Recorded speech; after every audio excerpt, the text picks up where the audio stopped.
ನಾರಾಯಣಂ ಸುರಗುರುಂ ಜಗದೇಕನಾಥಂ ಭಕ್ತಪ್ರಿಯಂ ಸಕಲಲೋಕನಮಸ್ಕೃತಂ ಚ ತ್ರೈಗುಣ್ಯವರ್ಜಿತಮಜಂ ವಿಭುಮಾದ್ಯಮೀಶಂ ವಂದೇ ಭವಘ್ನಮರಾಸುರಸಿದ್ಧವಂದ್ಯಂ ನಾರಾಯಣಂ ನಮಸ್ಕೃತ್ಯ ನರಂ ಚೈವ ನರೋತ್ತಮಂ ದೇವೀಂ ಸರಸ್ವತೀಂ ವ್ಯಾಸಂ ತತೋ ಜಯಮುದೀರಯೇ.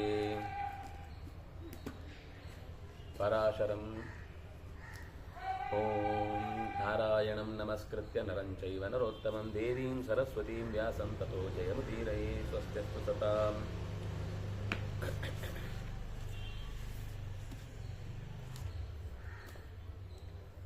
ಧೃತರಾಷ್ಟ್ರ ದುರ್ಯೋಧನನಿಗೆ ಅರ್ಜುನ ಮತ್ತು ಕೃಷ್ಣನ ಪಾರಮ್ಯದ ಕಥೆಯನ್ನು ತನಗೆ ತಿಳಿದ ಮಟ್ಟಿಗೆ ಅವರು ದುರ್ಜಯರು, ಪಾಂಡವರ ಜೊತೆಗೆ ಸಂಧಿ ಮಾಡುವುದರಿಂದನೇ ಹೆಚ್ಚು ಶ್ರೇಯಸ್ಸು ಅನ್ನುವ ಈ ಮಾತುಗಳನ್ನೆಲ್ಲ ಆಡಿದ ಮೇಲೆ ಅವನು ಯಾವುದೇ ಪ್ರತಿಕ್ರಿಯೆ ಕೊಡದೆ, ಅಂದರೆ ಯಾವಾಗ ನಮ್ಗೆ ಅವರು ಮಾತಾಡಿದ ಇಷ್ಟ ಆಗಲ್ಲ ಅದಕ್ಕೆ ಏನು ಹೇಳೋದಿಲ್ಲ. ಸುಮ್ಮನೆ ಅವ್ರೇನು ಕೇಳಿದ್ರು ಸುಮ್ಮನೆ ಹೇಳ್ತಾರೆ. ಅವರಿಗೆ ಅರ್ಥ ಆಗಬೇಕು ಇವರಿಗೆ ಹೇಳೋದು ಬೇಕಾಗಿಲ್ಲ ಅಂತ. ದುರ್ಯೋಧನನ ಆ ನಿಷ್ಕ್ರಿಯವಾದ ಪ್ರತಿಕ್ರಿಯೆಯನ್ನು ನೋಡಿ ಅಲ್ಲಿರೋ ಉಳಿದ ರಾಜರೆಲ್ಲ ಹೊರಟು ಹೋದರು. ಅಂಥ ಸಂದರ್ಭದಲ್ಲಿ ದುರ್ಯೋಧನನ ಮಾತನ್ನು, ಅಂದರೆ ಉಳಿದವರು ಯಾರ ಮಾತನ್ನು ದುರ್ಯೋಧನ ಕೇಳದೇ ಇದ್ದಾಗ ಎದ್ದು ಅವರು ಹೋದ ಬಳಿಕ ಧೃತರಾಷ್ಟ್ರ ಮತ್ತೆ ಸಂಜಯನ ಹತ್ರ ಕೆಲವು ವಿಷಯಗಳ ಬಗ್ಗೆ ಪ್ರಸ್ತಾವ ಮಾಡ್ತಾನೆ. ಹೇಳು, ನನಗೆ ಇನ್ನಷ್ಟು ಕೃಷ್ಣನ ವಿಶೇಷವನ್ನು ಹೇಳು, ಪಾಂಡವರ ನೈಪುಣ್ಯವನ್ನು ಹೇಳು, ಯಾವುದು ಮಾಡಿದರೆ ಒಳ್ಳೆಯದು ಅನ್ನೋದನ್ನು ಹೇಳು. ಸಮೇ ಪೃಷ್ಟ ಸಂಜಯ ಬ್ರೂಹಿ ಸರ್ವಂ ಯುಜ್ಯಮಾನ ಕತರೇಸ್ಮಿನ್ನ ಸಂತಿ. ಯಾವುದನ್ನು ಮಾಡುವುದರಿಂದ ನನಗೆ ಶ್ರೇಯಸ್ಸಾಗುತ್ತೋ ಅದನ್ನು ಹೇಳು, ನಾನು ಅದನ್ನು ಮಾಡಲಿಕ್ಕೆ ಅಪೇಕ್ಷೆ ಪಡ್ತೇನೆ ಅಂತ. ಸಂಜಯ್ ಹೇಳ್ತಾನೆ, ನಿನಗೆ ಏಕಾಂತದಲ್ಲಿ ನಾನೇನು ಹೇಳಲ್ಲ. ಯಾರಾದರೂ ಬೇರೆಯವರು ಇದ್ದರೆ ಅವರ ಜೊತೆಯಲ್ಲಿ ನಿನಗೂ ಒಂಚೂರು ಹೇಳ್ತೇನೆ. ನೀನು ಕೇಳಿ ಅಲ್ಲಿ 2 ಕಿವಿ ಸಾರ್ಥಕ ಮಾಡ್ಕೊಳ್ಳೋನು, ಕೇಳೋದೊಂದು ಬಿಡೋದೊಂದು ಅಂತ, ಅದನ್ನ ನೀನು ಹೇಳಲ್ಲ ಅಂತ ಹೇಳಿ ಅಲ್ಲಿಗೆ ವ್ಯಾಸರು ಬಂದ ಮೇಲೆ ಗಾಂಧಾರಿ ಬರ್ತಾಳೆ, ವ್ಯಾಸರು ಬರ್ತಾರೆ. ಬಂದ ಮೇಲೆ ಇಬ್ಬರು ಕೂಡ ಚೆನ್ನಾಗಿ ತಿಳಿದವರಾದ್ರಿಂದಾಗಿ ವಿದುರ ಬರ್ತಾನೆ, ವ್ಯಾಸರು ಇರ್ತಾರೆ. ಸಂಜಯ್ ಹೇಳ್ತಾನೆ, ವಾಸುದೇವ ಮತ್ತು ಅರ್ಜುನ ಇಬ್ಬರೂ ಕೂಡ ಅತ್ಯಂತ ಶ್ರೇಷ್ಠವಾದ ಧನ್ವಿ. 67ನೇ ಅಧ್ಯಾಯ. ಕಾಮಾದನ್ಯತ್ರ ಸಂಭೂತವು ಸರ್ವಭಾವಾಯ ಸಂಹಿತವು. ಅವರು 72 ಆಗಿಲ್ಲ, 72 ಮಾಡಬೇಕು. ಇಲ್ಲ, ಹೋದ್ಸಲ ನಂತರ ಇಲ್ಲಿ ಟಿಕ್ ಹಾಕಿದ್ದಿದೆ, ಇಷ್ಟೇ ಆಗಿರೋದು. ಅದರಲ್ಲೂ ಅಧ್ಯಾಯಗಳು ಚೂರು ಮುಂದಿರುತ್ತೆ. ಇಲ್ಲ, ಆಗಿದೆ. ಏನಾಗಿದೆ ಹೇಳಿ? 71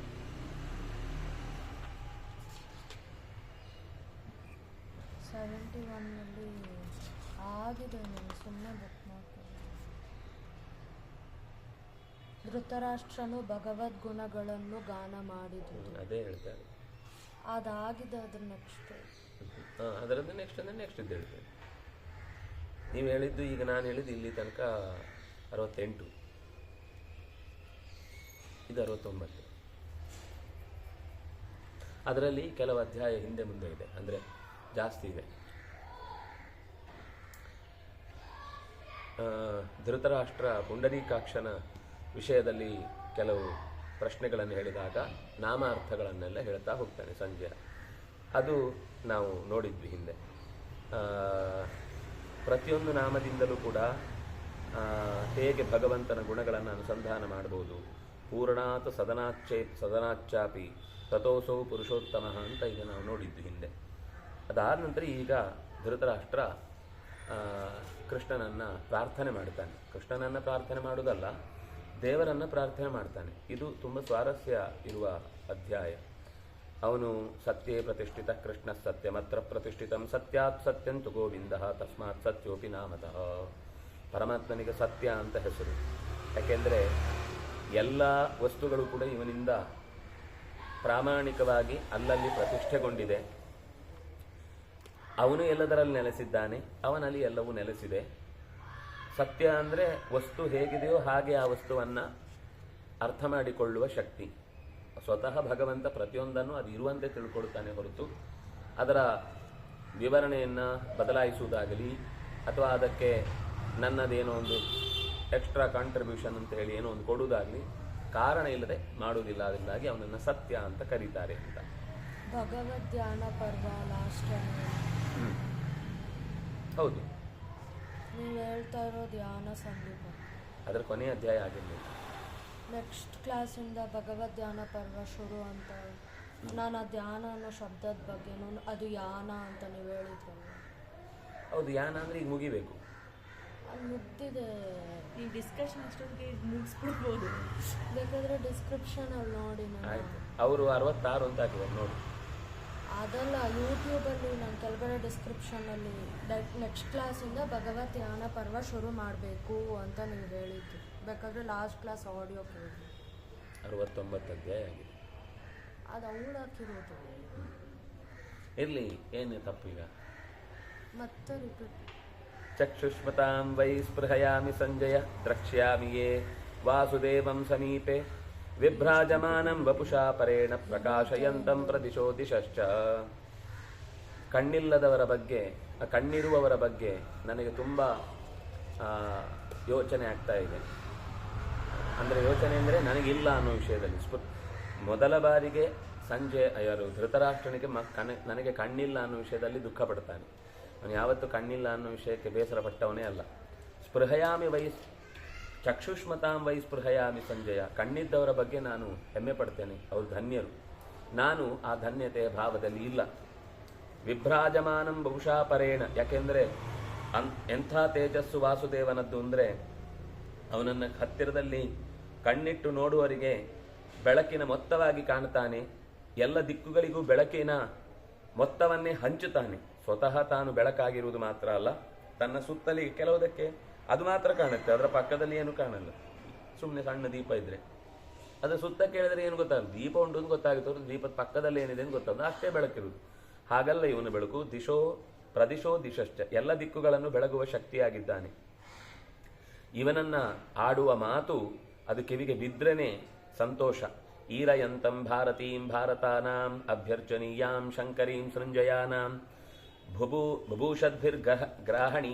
ಗರ್ಹಣೀಯಾಂ ಅನಿಂದ್ಯಾಂ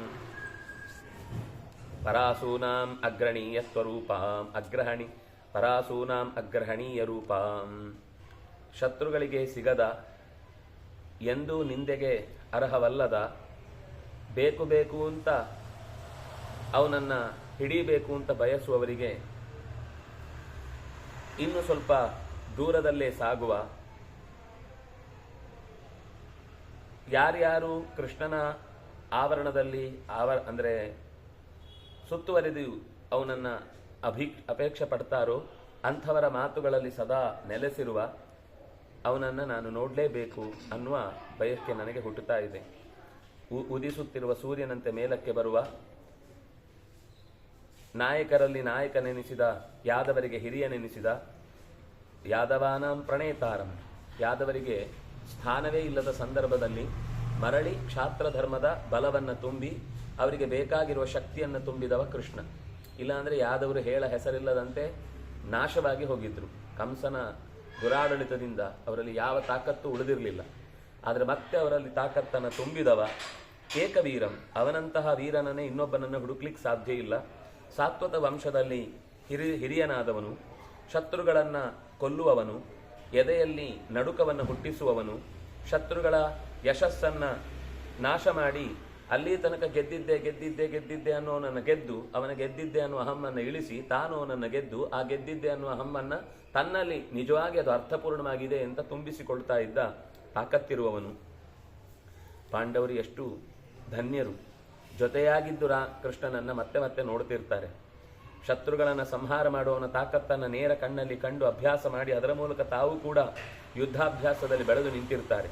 ದೊಡ್ಡದಾದ ಗುಣಗಳ ಮೊತ್ತವೆನಿಸಿ ಅಂತರ್ಯಾಮಿಯಾಗಿ ವರೇಣ್ಯಂ ಎಲ್ಲರಿಗಿಂತ ಹಿರಿಯನೆನಿಸಿ, ಅಂದರೆ ಗಾಯತ್ರಿ ಪ್ರತಿಪಾದ್ಯ ಸ್ವರೂಪನಾಗಿ ಸ್ತೋತ್ರ ಮಾಡಲಿಕ್ಕೆ ಇಂಥದ್ದೊಂದು ಪದದ ಕೊರತೆ ಇದೆ ಅಂತ ಎಂದೂ ಕಾಣದ ಎಷ್ಟು ಸ್ತೋತ್ರ ಮಾಡಿದ್ರೂ ಸ್ತೋತ್ರ ಮಾಡಿ ಮುಗಿಯದ ಮಾತುಗಳಿಗೆ ಮತ್ತೆ ಮತ್ತೆ ಮತ್ತೆ ಮತ್ತೆ ಹೊಸ ಹೊಸ ಅರ್ಥಗಳಲ್ಲಿ ಕಂಗೊಳಿಸುವ, ವೃಷ್ಟಿಗಳಲ್ಲಿ ಹಿರಿಯನಾದ, ಕಣ್ಣುಗಳನ್ನು ನೋಡುವವರಿಗೆ ಸಾಕು ಅಂತ ಎನಿಸದ, ಆದರೂ ಕೆಲವೊಂದು ಸರ್ತಿ ದುಷ್ಟರಾದರೆ ಕೃಷ್ಣನು ಇಷ್ಟೇ ಅನ್ನುವ ಮೋಹವನ್ನು ಭರಿಸುವ ರೂಪದ ಅವನನ್ನು ನಾನು ನಮಿಸುತ್ತೇನೆ. ಜ್ಞಾನಿಗಳಲ್ಲಿ ಹಿರಿಯ, ಹಳಬರಲ್ಲಿ ಹಳಬ, ತಿಳಿದವರಲ್ಲಿ ದೊಡ್ಡವ, ಮಾತುಗಳ ಸಮುದ್ರದಲ್ಲಿ ಎಷ್ಟು ಅಳೆದರೂ ಆ ಸಮುದ್ರಕ್ಕಿಂತ ಮೀರಿ ನಿಂತ ತೆರೆಯಾಗಿ, ಯಾರು ನಿಯಂತ್ರಣದಲ್ಲಿರ್ತಾರೋ, ಯಾರು ವಸ್ತುಗಳನ್ನು ತನಗೆ ಅಗತ್ಯ ಇಲ್ಲದೆ ಇದ್ದಾಗ ಅನಾಯಾಸವಾಗಿ ಬಿಟ್ಟು ಬದುಕ್ತಾರೋ ಅಂಥವರಿಗೆ ಕಲಶಪ್ರಾಯನಾಗಿ ಇರುವ, ಶತ್ರುಗಳನ್ನು ತನ್ನ ವಶದಲ್ಲಿ ಇಟ್ಟಿರುವ, ಆಕಾಶದಲ್ಲಿ ಬೇಕಾದಂತೆ ನೆಗೆಯಬಲ್ಲ, ಚಂದದ ಪರಸುಖ ಆನಂದವನ್ನು ಹೊಂದಿರುವ, ಪಾಪಗಳನ್ನು ಪರಿಹರಿಸುವ, ಪ್ರಜೆಗಳ ಬಯಕೆಗಳನ್ನು ಸದಾ ಈಡೇರಿಸುವ, ಬೆಳಕಿನ ಮನೆ ಎನಿಸಿದ ಭಗವಂತನನ್ನು ನಾನು ನೆನೆಯುತ್ತೇನೆ. ಸಾವಿರಾರು ಅಂತ ಲೋಕದಲ್ಲೊಂದು ಅರ್ಥ, ಸಹಸ್ರ ಶೀರ್ಷಂ ಪುರುಷಂ, ಸಾವಿರಾರು ಜೀವರಾಶಿಗಳಲ್ಲಿ ತಾನು ನೆಲೆಸಿ ಅವರ ಪುರಗಳಲ್ಲಿ ನೆಲೆಸಿದವನು ನಾನು ಅನ್ನುವುದನ್ನು ತಿಳಿಸುವುದಕ್ಕೋಸ್ಕರ, ಮನೆಗಳು ಶರೀರ, ಅವರ ಶರೀರದಲ್ಲಿ ನೆಲೆಸಿ ಅವರ ತಲೆ ಅನ್ನುವುದು ತನ್ನ ತಲೆಯೂ ಅನ್ನುವ ಹಾಗೆ ತೋರಿಸಿ, ಎಷ್ಟು ಜೀವರಾಶಿಗಳಿವೆ ಅಷ್ಟು ಜೀವರಾಶಿಯ ತಲೆ ನನ್ನದೇ ಅಂತ ತೋರಿಸಿದ ಸಹಸ್ರ ಶೀರ್ಷಂ, ಪ್ರತಿಯೊಂದು ಮನೆಯಲ್ಲಿಯೂ ಮನಸ್ಸಿನಲ್ಲಿಯೂ ಶರೀರದಲ್ಲಿಯೂ ನೆಲೆಸಿ ಆ ಶರೀರಕ್ಕೆ ಅಸ್ತಿತ್ವವನ್ನು ತುಂಬಿದ, ಎಷ್ಟು ಹಳದಾದರೂ ಕೂಡ ಪುರಾವೃತ್ತಿಂ ವಕ್ತಿ, ಹಳೆಯ ಘಟನೆಗಳನ್ನು ಇತಿಹಾಸದ ಪುಟಗಳಿಂದ ತೆರೆದು ತೋರುವ ಮಾತುಗಳಿಂದ ಪ್ರತಿಪಾದ್ಯನಾಗಿ, ಅನಾದಿ ಮಧ್ಯಾಂತ ಮನಂತ ಕೀರ್ತಿಂ, ತುದಿಯಿಲ್ಲ ಕೊನೆಯಿಲ್ಲ, ಏನೇ ಇದ್ರೂ ಕೂಡ ಅವನೇ ತುದಿಯಲ್ಲಿರುವುದು, ಅವನೇ ಮಧ್ಯದಲ್ಲಿರುವುದು, ಅವನೇ ಕೊನೆಯಲ್ಲಿರುವುದು ಅನ್ನುವ ಕೀರ್ತಿಯಿಂದ ತುಂಬಿದ, ಶುಕ್ರನಿಗೆ ಆಶ್ರಯ ನೆನೆಸಿ ಉಪೇಂದ್ರ ನೆನೆಸಿದ, ಹುಟ್ಟದವನಾಗಿ ಎಲ್ಲರನ್ನೂ ಹುಟ್ಟಿಸಿ ತಾನು ನಿತ್ಯನಾಗಿ ಎಲ್ಲದಕ್ಕೂ ನಿತ್ಯತ್ವವನ್ನು ತುಂಬಿ ಎಲ್ಲರಿಗಿಂತ ಹಿರಿಯ ನೆನೆಸಿಯೂ ಕೂಡ ತಾನು ಎಂದೂ ಕೂಡ ಅವರ ಮೇಲೆ ದಬ್ಬಾಳಿಕೆ ಮಾಡದೆ ಆಶ್ರಯ ಕೊಟ್ಟಂತಹ ಭಗವಂತನನ್ನ ಪ್ರಪದ್ಯೆ ನಮಸ್ಕರಿಸುತ್ತೇನೆ. ತ್ರೈಲೋಕ್ಯ ನಿರ್ಮಾಣಕರಂ ಜನಿತ್ರಂ, ಮೂರು ಲೋಕಗಳನ್ನು ಕಣಕಣದಲ್ಲೂ ತುಂಬಿ ಅಭಿಜ್ಞನಾಗಿ ಜನಿತ್ರಂ ಹುಟ್ಟಿಸಿದವ, ಜನಿತ ಅಂತ ಅವನಿಗೆ ಹೆಸರು, ಜನಿತ್ರಂ ಅಂತ ಅವನಿಗೆ ಹೆಸರು, ಎಲ್ಲವನ್ನೂ ಹುಟ್ಟಿಸಿದವ. ಅದ್ಯಾವುದು ಕೇವಲ ಸಜ್ಜನರು ಮಾತ್ರ ಅಲ್ಲ, ದೇವ ಅಸುರ ಪಿಶಾಚ ಮೊದಲಾದ ಎಲ್ಲ ಗಣಗಳೂ ಕೂಡ, ದೇವಾಸುರಾಣಾಂ ಅಥ ನಾಗರಕ್ಷಸಾಂ ನರಾಧಿಪಾನಾಂ ವಿದುಷಾಂ ಪ್ರಧಾನಂ ಇಂದ್ರಾನುಜಂ ತಂ ಶರಣಂ ಪ್ರಪದ್ಯೆ. ಅಂತಹ ಎತ್ತರದ ವ್ಯಕ್ತಿತ್ವ, ದೇವತೆಗಳನ್ನು, ಅಸುರರನ್ನು, ನಾಗರನ್ನು, ರಾಕ್ಷಸರನ್ನು, ಚಕ್ರವರ್ತಿಗಳನ್ನು, ಜ್ಞಾನಿಗಳಲ್ಲಿ ಹಿರಿಯನಾದ ಅನೇಕ ದೇವತೆಗಳನ್ನು ಕೂಡ ತನ್ನ ಸೃಷ್ಟಿಯ ಮಧ್ಯದಲ್ಲಿ ತರಿಸಿ ಎಲ್ಲದಕ್ಕಿಂತ ಹಿರಿಯ ನೆನೆಸಿ, ಪ್ರಧಾನ ಅಂದರೆ ಮುಖ್ಯ ಅಂತ, ದೊಡ್ಡದು ಪ್ರಧಾನ, ಮುಖ್ಯವಾಗಿ ಪ್ರಧಾನ ಅನ್ನೋದು ಪ್ರಕೃತಿಯ ನಿಯಾಮಕ ಅನ್ನೋ ಅರ್ಥದಲ್ಲಿ. ಯಾವುದು ಪ್ರಧಾವೋ ತಮ್ ನಯತಿ, ಅದನ್ನು ಹೊತ್ತೊಯ್ತಾನೆ. ಅದರಿಂದಾಗಿ ಇಂದ್ರನಿಗೆ ತಮ್ಮನೆನಿಸಿ ಉಪೇಂದ್ರನಾಗಿ ಹುಟ್ಟಿದ ಭಗವಂತನನ್ನು ಶರಣಂ ಪ್ರಪದ್ಯೆ, ನಾನು ಶರಣು ಬಂದಿದ್ದೇನೆ ಅಂತ ಅವನು ದೇವರನ್ನ ಅನನ್ಯವಾಗಿ ಸ್ತೋತ್ರ ಮಾಡ್ತಾನೆ. ಧೃತರಾಷ್ಟ್ರನ ಸ್ತೋತ್ರ ಅತ್ಯಂತ ಅಪೂರ್ವವಾದದ್ದು, ಕಣ್ಣಿಲ್ಲದವರಿಗೆ ಕಣ್ಣು ಕೊಡುವ ಸ್ತೋತ್ರ ಅಂತ ಇದಕ್ಕೆ ಮಹತ್ವ. ಕಣ್ಣಿಲ್ಲದವ ಅದು ಎರಡೂ ಥರದ, ಒಳಗಣ್ಣು ಹೊರಗಣ್ಣು. ಕೆಲವೊಮ್ಮೆ ಹೊರಗಣ್ಣಿರುತ್ತೆ, ಒಳಗೆ ಯಾವುದನ್ನು ನಿರ್ಧಾರ ಮಾಡಿ ಸತ್ಯ ಅಂತ ತೀರ್ಮಾನ ಮಾಡಲಿಕ್ಕಾಗುವುದಿಲ್ಲ. ಕೆಲವೊಮ್ಮೆ ಒಳಗೆ ಎಲ್ಲ ಒಳ್ಳೆಯದನ್ನೇ ಮಾಡಬೇಕು ಅನ್ನುವ ಅಪೇಕ್ಷೆ ಇರುತ್ತೆ, ಆದರೆ ಹೊರಗಿನಿಂದ ಪ್ರಾಪಂಚಿಕವಾದ ವಸ್ತುಗಳನ್ನು ಕಾಣುವ ಶಕ್ತಿ ಇರುವುದಿಲ್ಲ. ಅಂತಹ ಸಂದರ್ಭದಲ್ಲಿ ಈ ಧೃತರಾಷ್ಟ್ರನಿಂದ ಸ್ತುತ್ಯನಾದ ಕೃಷ್ಣನ ರೂಪಗಳನ್ನು ಮನಸ್ಸಿನಲ್ಲಿ ಧಾರಣೆ ಮಾಡಿ ಈ ಸ್ತೋತ್ರವನ್ನು ಪಾರಾಯಣ ಮಾಡಿದರೆ ದೃಷ್ಟಿ ದೋಷಗಳಿಂದಲೂ ಕೂಡ ಪರಿಹಾರ ಆಗುತ್ತೆ ಅಂತ ಹೇಳ್ತಾರೆ. ಇಲ್ಲಿಂದ ಮುಂದೆ ಪಾಂಡವರ ಕಡೆಯಿಂದ ಕಥೆ ಏನಾಯಿತು, ಈ ಕಡೆ ಸಂಜಯ ಬಂದ್ಮೇಲೆ ಇಲ್ಲೇನಾಯಿತು ಅಂತ ಹೇಳಿದರು. ಪಾಂಡವರ ಕಡೆಯಿಂದ ಸಂಜಯ ಈಚೆ ಬಂದ್ಮೇಲೆ ಪಾಂಡವರಲ್ಲಿ ಏನು ಯೋಚನೆ ಬಂತು ಅದರ ಬಗ್ಗೆ ಚರ್ಚೆ ಮಾಡ್ತಾ ಇದ್ದಾರೆ. ಏಕಸಪ್ತಮೋಧ್ಯಾಯ.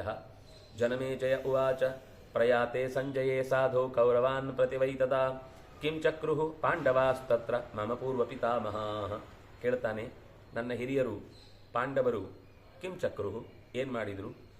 ಯಾವಾಗ ಸಂಜಯ ನೀವು ಕಾಡಿಗೆ ಹೋದರೆ ಉತ್ತಮ, ಆಗ ಕೌರವರೂ ಕೂಡ ಬದುಕಿ ಉಳಿತಾರೆ, ನೀವು ಕೂಡ ತ್ಯಾಗ ಮಾಡಿ ಅವರನ್ನು ಬದುಕಿಸಿ ಹಿರಿಯರು ಶ್ರೇಷ್ಠರು, ನನ್ನ ಮಕ್ಕಳು, ನನ್ನ ಮಾತು ಕೇಳುವವರು ಅನ್ನುವ ಅನಿಸಿಕೆಯನ್ನು ಗಟ್ಟಿ ಮಾಡ್ತೀರಿ, ಅದು ಹೌದು ಅಂತ ನನಗೂ ಭರವಸೆ ಹುಟ್ಟುವಂತೆ ಮಾಡ್ತೀರಿ ಅಂತ ಹೀಗೆ ಸಂಜಯ ಧೃತರಾಷ್ಟ್ರನ ಒಂದು ಸಂದೇಶವನ್ನು ಕೊಟ್ಟಾಗ ಕೌರವರು ಇದೆಲ್ಲ ಹಳೆಯದಾಯಿತು, ಈಗ ಹಾಗೆಲ್ಲ ನಡೆಯುವುದಿಲ್ಲ, ಏನಿದ್ರೂ ಕೂಡ ಇವತ್ತು ಯಾವ ಕಾರಣಕ್ಕಾಗಿ ನಾವೆಲ್ಲ ಒಟ್ಟಾಗಿದ್ದೆವೋ ಸಂಧಿ ಅಥವಾ ಯುದ್ಧ ಅನ್ನೋ ವಿಷಯದಲ್ಲಿ ಎರಡೂ ಕಡೆಗೆ ನ್ಯಾಯ ಒದಗುವುದಾದರೆ ಮಾತ್ರ ಸಂಧಿ ಆಗುತ್ತೆ. ನ್ಯಾಯ ಒಂದು ಕಡೆಗೆ, ಅನ್ಯಾಯ ಇನ್ನೊಂದು ಕಡೆಗೆ ಅಂತ ಆಗುವುದಾದರೆ ಸಂಧಿ ಆಗುವುದು ಸಾಧ್ಯ ಇಲ್ಲ ಅನ್ನುವ ಸಂದೇಶವನ್ನು ಕೊಟ್ಟು ಕಳುಹಿಸಿದ ನಂತರ ಪಾಂಡವರಲ್ಲಿ ಯಾವ ನಿರ್ಧಾರ ಬಂತು, ಏತತ್ ಸರ್ವಂ ದ್ವಿಜಶ್ರೇಷ್ಠ ವಿಸ್ತರಂ ಮಮ ಸತ್ತಮ, ಇದೆಲ್ಲವನ್ನು ಬಿಡಿಸಿ ಹೇಳಿ, ಕಥಯಸ್ವ ಪ್ರಯತ್ನೇನ ಶ್ರೋತುಮಿಚ್ಛಾಮಿ ಪಂಡಿತ ಅಂತ ವೈಶಂಪಾಯನರನ್ನು ತಿಳಿದವರೇ, ಜ್ಞಾನದಲ್ಲಿ ಹಿರಿಯರೇ, ನೀವು ಪ್ರಯತ್ನಪೂರ್ವಕವಾಗಿ ಅದರಲ್ಲಿ ಯಾವುದೇ ಡೀಟೇಲ್ಸ್ ಮಿಸ್ ಆಗದ ಹಾಗೆ ನನಗೆ ಪ್ರತಿಯೊಂದನ್ನು ಬಿಡಿಸಿ ಹೇಳಿ. ವೈಶಂಪಾಯನ ಉವಾಚ ಸಂಜಯೇ ಪ್ರತಿಯಾತೇತು ಧರ್ಮರಾಜೋ ಯುಧಿಷ್ಠಿರ ಅರ್ಜುನಂ ಭೀಮಸೇನಂಚ ಮಾತೃಪುತ್ರೌ ಚ ಭಾರತ. ಸಂಜಯ ಹೊರಟು ಹೋದ ಬಳಿಕ ಧರ್ಮರಾಜ, ಯುಧಿಷ್ಠಿರ, ಅರ್ಜುನ, ಭೀಮಸೇನ, ಮಾತೃಪುತ್ರರು ಎಲ್ಲರೂ ಕೂಡ ಇನ್ನು ವಿರಾಟಂ ದ್ರುಪದಂ ಚೈವ ಕೈಕಯಾನಾಂ ಮಹಾರಥಾನ್ ಅಬ್ರವೀದುಪಸಂಗಮ್ಯ ಶಂಖಚಕ್ರಗದಾಧರಂ ಅಭಿಯಾಚಾಮಹೇ ಗತ್ವಾ ಪ್ರಯಾತುಂ ಕುರು ಸಂಸದಂ. ವಿರಾಟ, ದ್ರುಪದ, ಕೇಕೈರಲ್ಲಿ ಹಿರಿಯನಾದವನು ಎಲ್ಲರನ್ನೂ ಸೇರಿಸಿ ಎಲ್ಲರೂ ಒಂದು ನಿರ್ಧಾರಕ್ಕೆ ಬಂದರು. ಮಾತಾಡಿ ಆದಮೇಲೆ ಅಭಿಯಾಚಾಮಹೇ ಗತ್ವಾ ಪ್ರಯಾತುಂ ಕುರು ಸಂಸದಂ, ಶಂಖಚಕ್ರ ಗದಾಧರನಾದ ಕೃಷ್ಣನನ್ನ ಜೊತೆ ಸೇರಿ ಎಲ್ಲರೂ ಕೂಡ ಪ್ರಾರ್ಥಿಸೋಣ ಅಂತ ಹೇಳ್ತಾ ಇದ್ದಾನೆ. ಏನು ಪ್ರಾರ್ಥಿಸೋಣ? ಯಥಾ ಭೀಷ್ಮೇಣ ದ್ರೋಣೇನ ಬಾಹ್ಲೇಕೇನ ಚ ಧೀಮತಾ ಅನ್ಯೇಶ್ಚ ಕುರುಭಿಃ ಸಾರ್ಧಂ ನ ಯುದ್ಧೇಮಹಿ ಸಂಯುಗೆ. ಯಥಾ ಭೀಷ್ಮೇನ ದ್ರೋಣೇನ, ಭೀಷ್ಮ, ದ್ರೋಣ, ಬಾಕ್ಲಿಕ ತಿಳಿದವರೆಲ್ಲರೂ ಕೂಡ ಅನ್ಯ ಹಿರಿಯ ಕುರುಗಳನ್ನೆಲ್ಲ ಜೊತೆಗಿಟ್ಟುಕೊಂಡು ನ ಯುದ್ಧೇಮಹಿ ಸಂಯುಗೆ, ಬೇಡ ಈ ಯುದ್ಧದ ತಕರಾರುಗಳನ್ನು ಸುಮ್ಮನೆ ತಂದು ನಾವು ಹಾಳು ಮಾಡಿಕೊಳ್ಳುವುದು ಬೇಡ. ಏಷನಃ ಪ್ರಥಮ ಕಲ್ಪಃ ಏತನ್ನಿಶ್ರೇಯ ಉತ್ತಮಂ ಏವ ಮುಕ್ತ ಸುಮನಸಃ ತೇಭಿಜಗ್ಮುರ್ಜನಾರ್ದನಂ. ನಮಗೆ ಯುದ್ಧ ಆಗದೇ ಇರುವುದು ಅನ್ನುವುದೇ ಪ್ರಥಮ ಕಲ್ಪಃ, ಅದೇ ಶ್ರೇಯಸ್ಸು. ಸುಮ್ಮನೆ ರಕ್ತಪಾತ ಮಾಡೋದಕ್ಕೆ ಯಾರಿಗೂ ಇಷ್ಟ ಇಲ್ಲ. ಕಾರಣ ಇಲ್ಲದೆ ಅವನಾಗಿ ಬಿಟ್ಟು ಕೊಡ್ತಾನೆ ಅಂದರೆ ನಮಗೆ ಯಾವ ರೀತಿಯಿಂದಲೂ ದ್ವೇಷ ಸಾಧಿಸಬೇಕು, ನಮ್ಮ ಮಾತು ಕಳ್ಕೊಳ್ಬೇಕು ಅನ್ನೋದು ಯೋಚನೆ ಇಲ್ಲ. ಎಲ್ಲರಿಗೂ ಹಿತ ಆಗಬೇಕು, ಎಲ್ಲರೂ ಅವರವರ ಧರ್ಮವನ್ನು ಪಾಲಿಸುವುದಕ್ಕೆ ಸಿದ್ಧರಾಗಬೇಕು. ಅದಕ್ಕೆ ನಮ್ಮ ಮೊದಲ ಆದ್ಯತೆ. ನಾವಾಗಿ ಕಾಲು ಕೆದರಿಕೊಂಡು ನೋಡಿ ಕೊನೆಗೆ ಪಾಂಡವರಿಗೆ ಯುದ್ಧ ಇಷ್ಟ ಇತ್ತು, ಅವರೇ ಹಿಂಸೆಯನ್ನು ಬಯಸಿದ್ದು ಅನ್ನುವ ಕೆಟ್ಟ ಹೆಸರು ಬೇಡ. ಅವನಾಗಿ ಒಪ್ಪಿಕೊಂಡು ನಮಗೆ ಕೊಡಬೇಕಾದ ರಾಜ್ಯವನ್ನು ಒಪ್ಪಿಸಿದ ಅಂದರೆ ನಾವು ಸುಮ್ಮನೆ ಇರ್ತೇವೆ, ನಾವು ಅದಕ್ಕೋಸ್ಕರ ಜಗಳ ಆಡ್ಲಿಕ್ಕೆ ಹೋಗಲ್ಲ. ಆದರೆ ಅನ್ಯೇಷ್ಟ ಕುರುಭಿಸ್ಸಾರ್ಧಂ, ಯಾಕೆಂದರೆ ನಾವು ಬರೀ ಈಗ ವ್ಯಕ್ತಿಗತವಾದ ಯೋಚನೆ ಅಂದರೆ ಅದು ನಮಗೆ ದುರ್ಯೋಧನನ ಜೊತೆಗೆ ಮಾತ್ರ. ಬಾಕ್ಲಿಕ, ಭೀಷ್ಮ, ದ್ರೋಣ ಇವರು ಯಾರು ನಮಗೆ ಶತ್ರುಗಳಲ್ಲ. ಇವರನ್ನು ಯಾರನ್ನು ನಾವು ಯಾವತ್ತೂ ಕೂಡ ನಮ್ಮ ಯುದ್ಧದಲ್ಲಿ ಅವರನ್ನೂ ಎದುರಿಸಿ ನಾವು ನಾಶಪಡಿಸಬೇಕು ಅಂತ ಸಂಕಲ್ಪ ಮಾಡಿಲ್ಲ. ಏವ ಮುಕ್ತಾಸ್ವ ಮನಸಃ ತೇಭಿ ಜಗ್ಮುರ್ಜನಾರ್ದನಂ. ಆಗ ನಾವು ಬರ್ತೇವೆ, ಒಟ್ಟಿಗೆ ಹೋಗೋಣ ಕೃಷ್ಣನ ಹತ್ರ ಅಂತ ಹೋದ್ರು. ಪಾಂಡವೈ ಸಹ ರಾಜಾನೋ ಮರುತ್ವಂತ ಇವಾಮರಾಹ. ಹೇಗೆ ದೇವತೆಗಳಿಗೆಲ್ಲ ತೊಂದರೆ ಬಂದಾಗ ಮರುತ್ವಾನ್ ಎನಿಸಿದಂತಹ ವಾಯುದೇವನಲ್ಲಿಗೆ ದೇವತೆಗಳು ಸಾಗುತ್ತಾರೋ ಹಾಗೆ ಈ ಪಾಂಡವರೆಲ್ಲ ಕೃಷ್ಣನ ಬಳಿಗೆ ತದಾಚ ದುಸ್ಸಹ ಸರ್ವೇ ಸದಸ್ಯಾಸ್ತೆ ನರಷಭಾ. ರಾಜರಲ್ಲಿ ಹಿರಿಯರೆನಿಸಿದವರೆಲ್ಲರೂ ಕೂಡ ಸದಸ್ಯರಾಗಿ ಇನ್ನುಳಿದಂತೆ ಮಾರ್ಗದರ್ಶನ ಮಾಡಬೇಕು ಅಂತ ಬಂದವರೆಲ್ಲ, ಯುದ್ಧದಲ್ಲಿ ಸುಲಭದಲ್ಲಿ ಸೋಲದವರು ಅಂತ ಅನಿಸಿಕೊಂಡವರೆಲ್ಲ ಜನಾರ್ದನನ ಬಳಿಗೆ ಬಂದರು. ಜನಾರ್ದನಂ ಸಮಾಸಾದ್ಯ ಕುಂತಿ ಪುತ್ರೋ ಯುಧಿಷ್ಠಿರ ಅಬ್ರವೀತ್ ಪರವೀರಘ್ನಂ ದಾಶಾರ್ಹಂ ಪಾಂಡುನಂದನಃ. ಶತ್ರುಗಳನ್ನ ಯುದ್ಧದಲ್ಲಿ ಅರ್ಧನ ಮರ್ದಿಸುವ ಅಥವಾ ನಾಶಪಡಿಸುವ, ಜನನವನ್ನೇ ಜನಂ ಅರ್ಧಯತಿ, ಹುಟ್ಟನ್ನೇ ಕೊನೆಗೊಳಿಸುವಂತಹ ಜನಾರ್ದನನನ್ನು ಸೇರಿ ಕುಂತಿಯ ಮಗನಾದ ಯುಧಿಷ್ಠಿರ ಪರವೀರಘ್ನಂ, ಶತ್ರುಗಳನ್ನು ಸುಲಭದಲ್ಲಿ ಸೋಲಿಸುವ, ದಾಶಾರ್ಹಂ, ಆ ಮನೆತನದ ಹಿರಿಯನಾಗಿ ಪಾಂಡುನಂದನ ಅವನನ್ನು ಮಾತನಾಡಿಸ್ತಾನೆ. ಅಯಂ ಸಕಾಲ ಸಂಪ್ರಾಪ್ತೋ ಮಿತ್ರಾಣ ಮಿತ್ರವತ್ಸಲ ನಚಂ ತ್ವದನ್ಯಂ ಪಶ್ಯಾಮಿ ಯೋನ ಆಪತ್ಸು ತಾರಯೇ. ಇದು ಒಂದು ವಿಶಿಷ್ಟವಾದ ಕಾಲ. ಇದು ಸರಿಯಾಗಿ ನಮಗೆ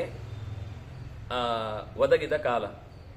ಮಿತ್ರರಿಗೂ ಮಿತ್ರನಾಗಿರುವ, ಶತ್ರುಗಳನ್ನು ಸುಲಭದಲ್ಲಿ ಸದೆಬಡಿಯುವ ಓ ಕೃಷ್ಣನೇ, ಮಿತ್ರಾಣ ಮಿತ್ರವತ್ಸಲ, ಮೈತ್ರಿಯನ್ನು ಸಂಪಾದಿಸುವ ವಿಷಯದಲ್ಲಿ ಎಲ್ಲಗಿಂತ ಹಿರಿಯ ನೀನು.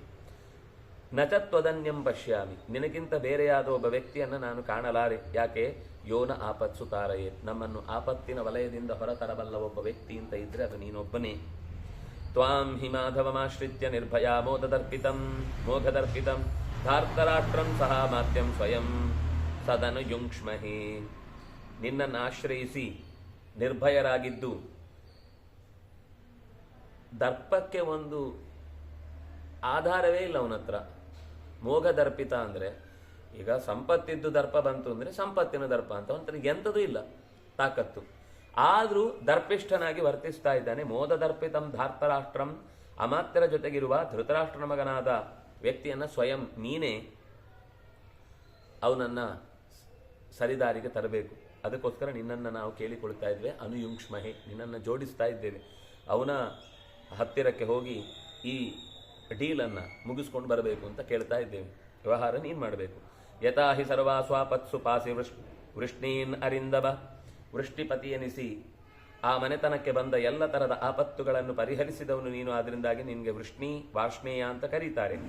ತಥಾತೆ ಪಾಂಡವ ರಕ್ಷ್ಯಾಹ ಪಾಹ್ಯಸ್ಮಾನ್ ಮಹತೋ ಭಯಾತ್, ಮಹಾ ಅಪಾಯದಿಂದ ಪಾಂಡವರನ್ನು ತಾರಣೆ ಮಾಡುವ, ಆಪತ್ತಿನಿಂದ ದೂರಕ್ಕೆ ಹೊರತರುವ ಕೆಲಸ ನಿನ್ನದಿದೆ. ದೇವರು ಹೇಳ್ತಾನೆ, ಶ್ರೀ ಭಗವಾನುವಾಚ ಅಯಮಸ್ಮಿ ಮಹಾಬಾಹು ಬ್ರೂಹಿ ಯತ್ತೇ ವಿವಕ್ಷಿತಂ ಕರಿಷ್ಯಾಮಿ ಹಿ ತತ್ಸರ್ವಂ ಯತ್ವಂ ವಕ್ಷಸಿ ಭಾರತ. ಓ ಉದ್ದನೆಯ ತೋಳಿನ ವೀರನೇ, ಧರ್ಮರಾಜನೇ, ನಿಂತಿದ್ದೇನೆ ನಿನ್ನ ಮುಂದೆ ನಿನಗಾಗಿ.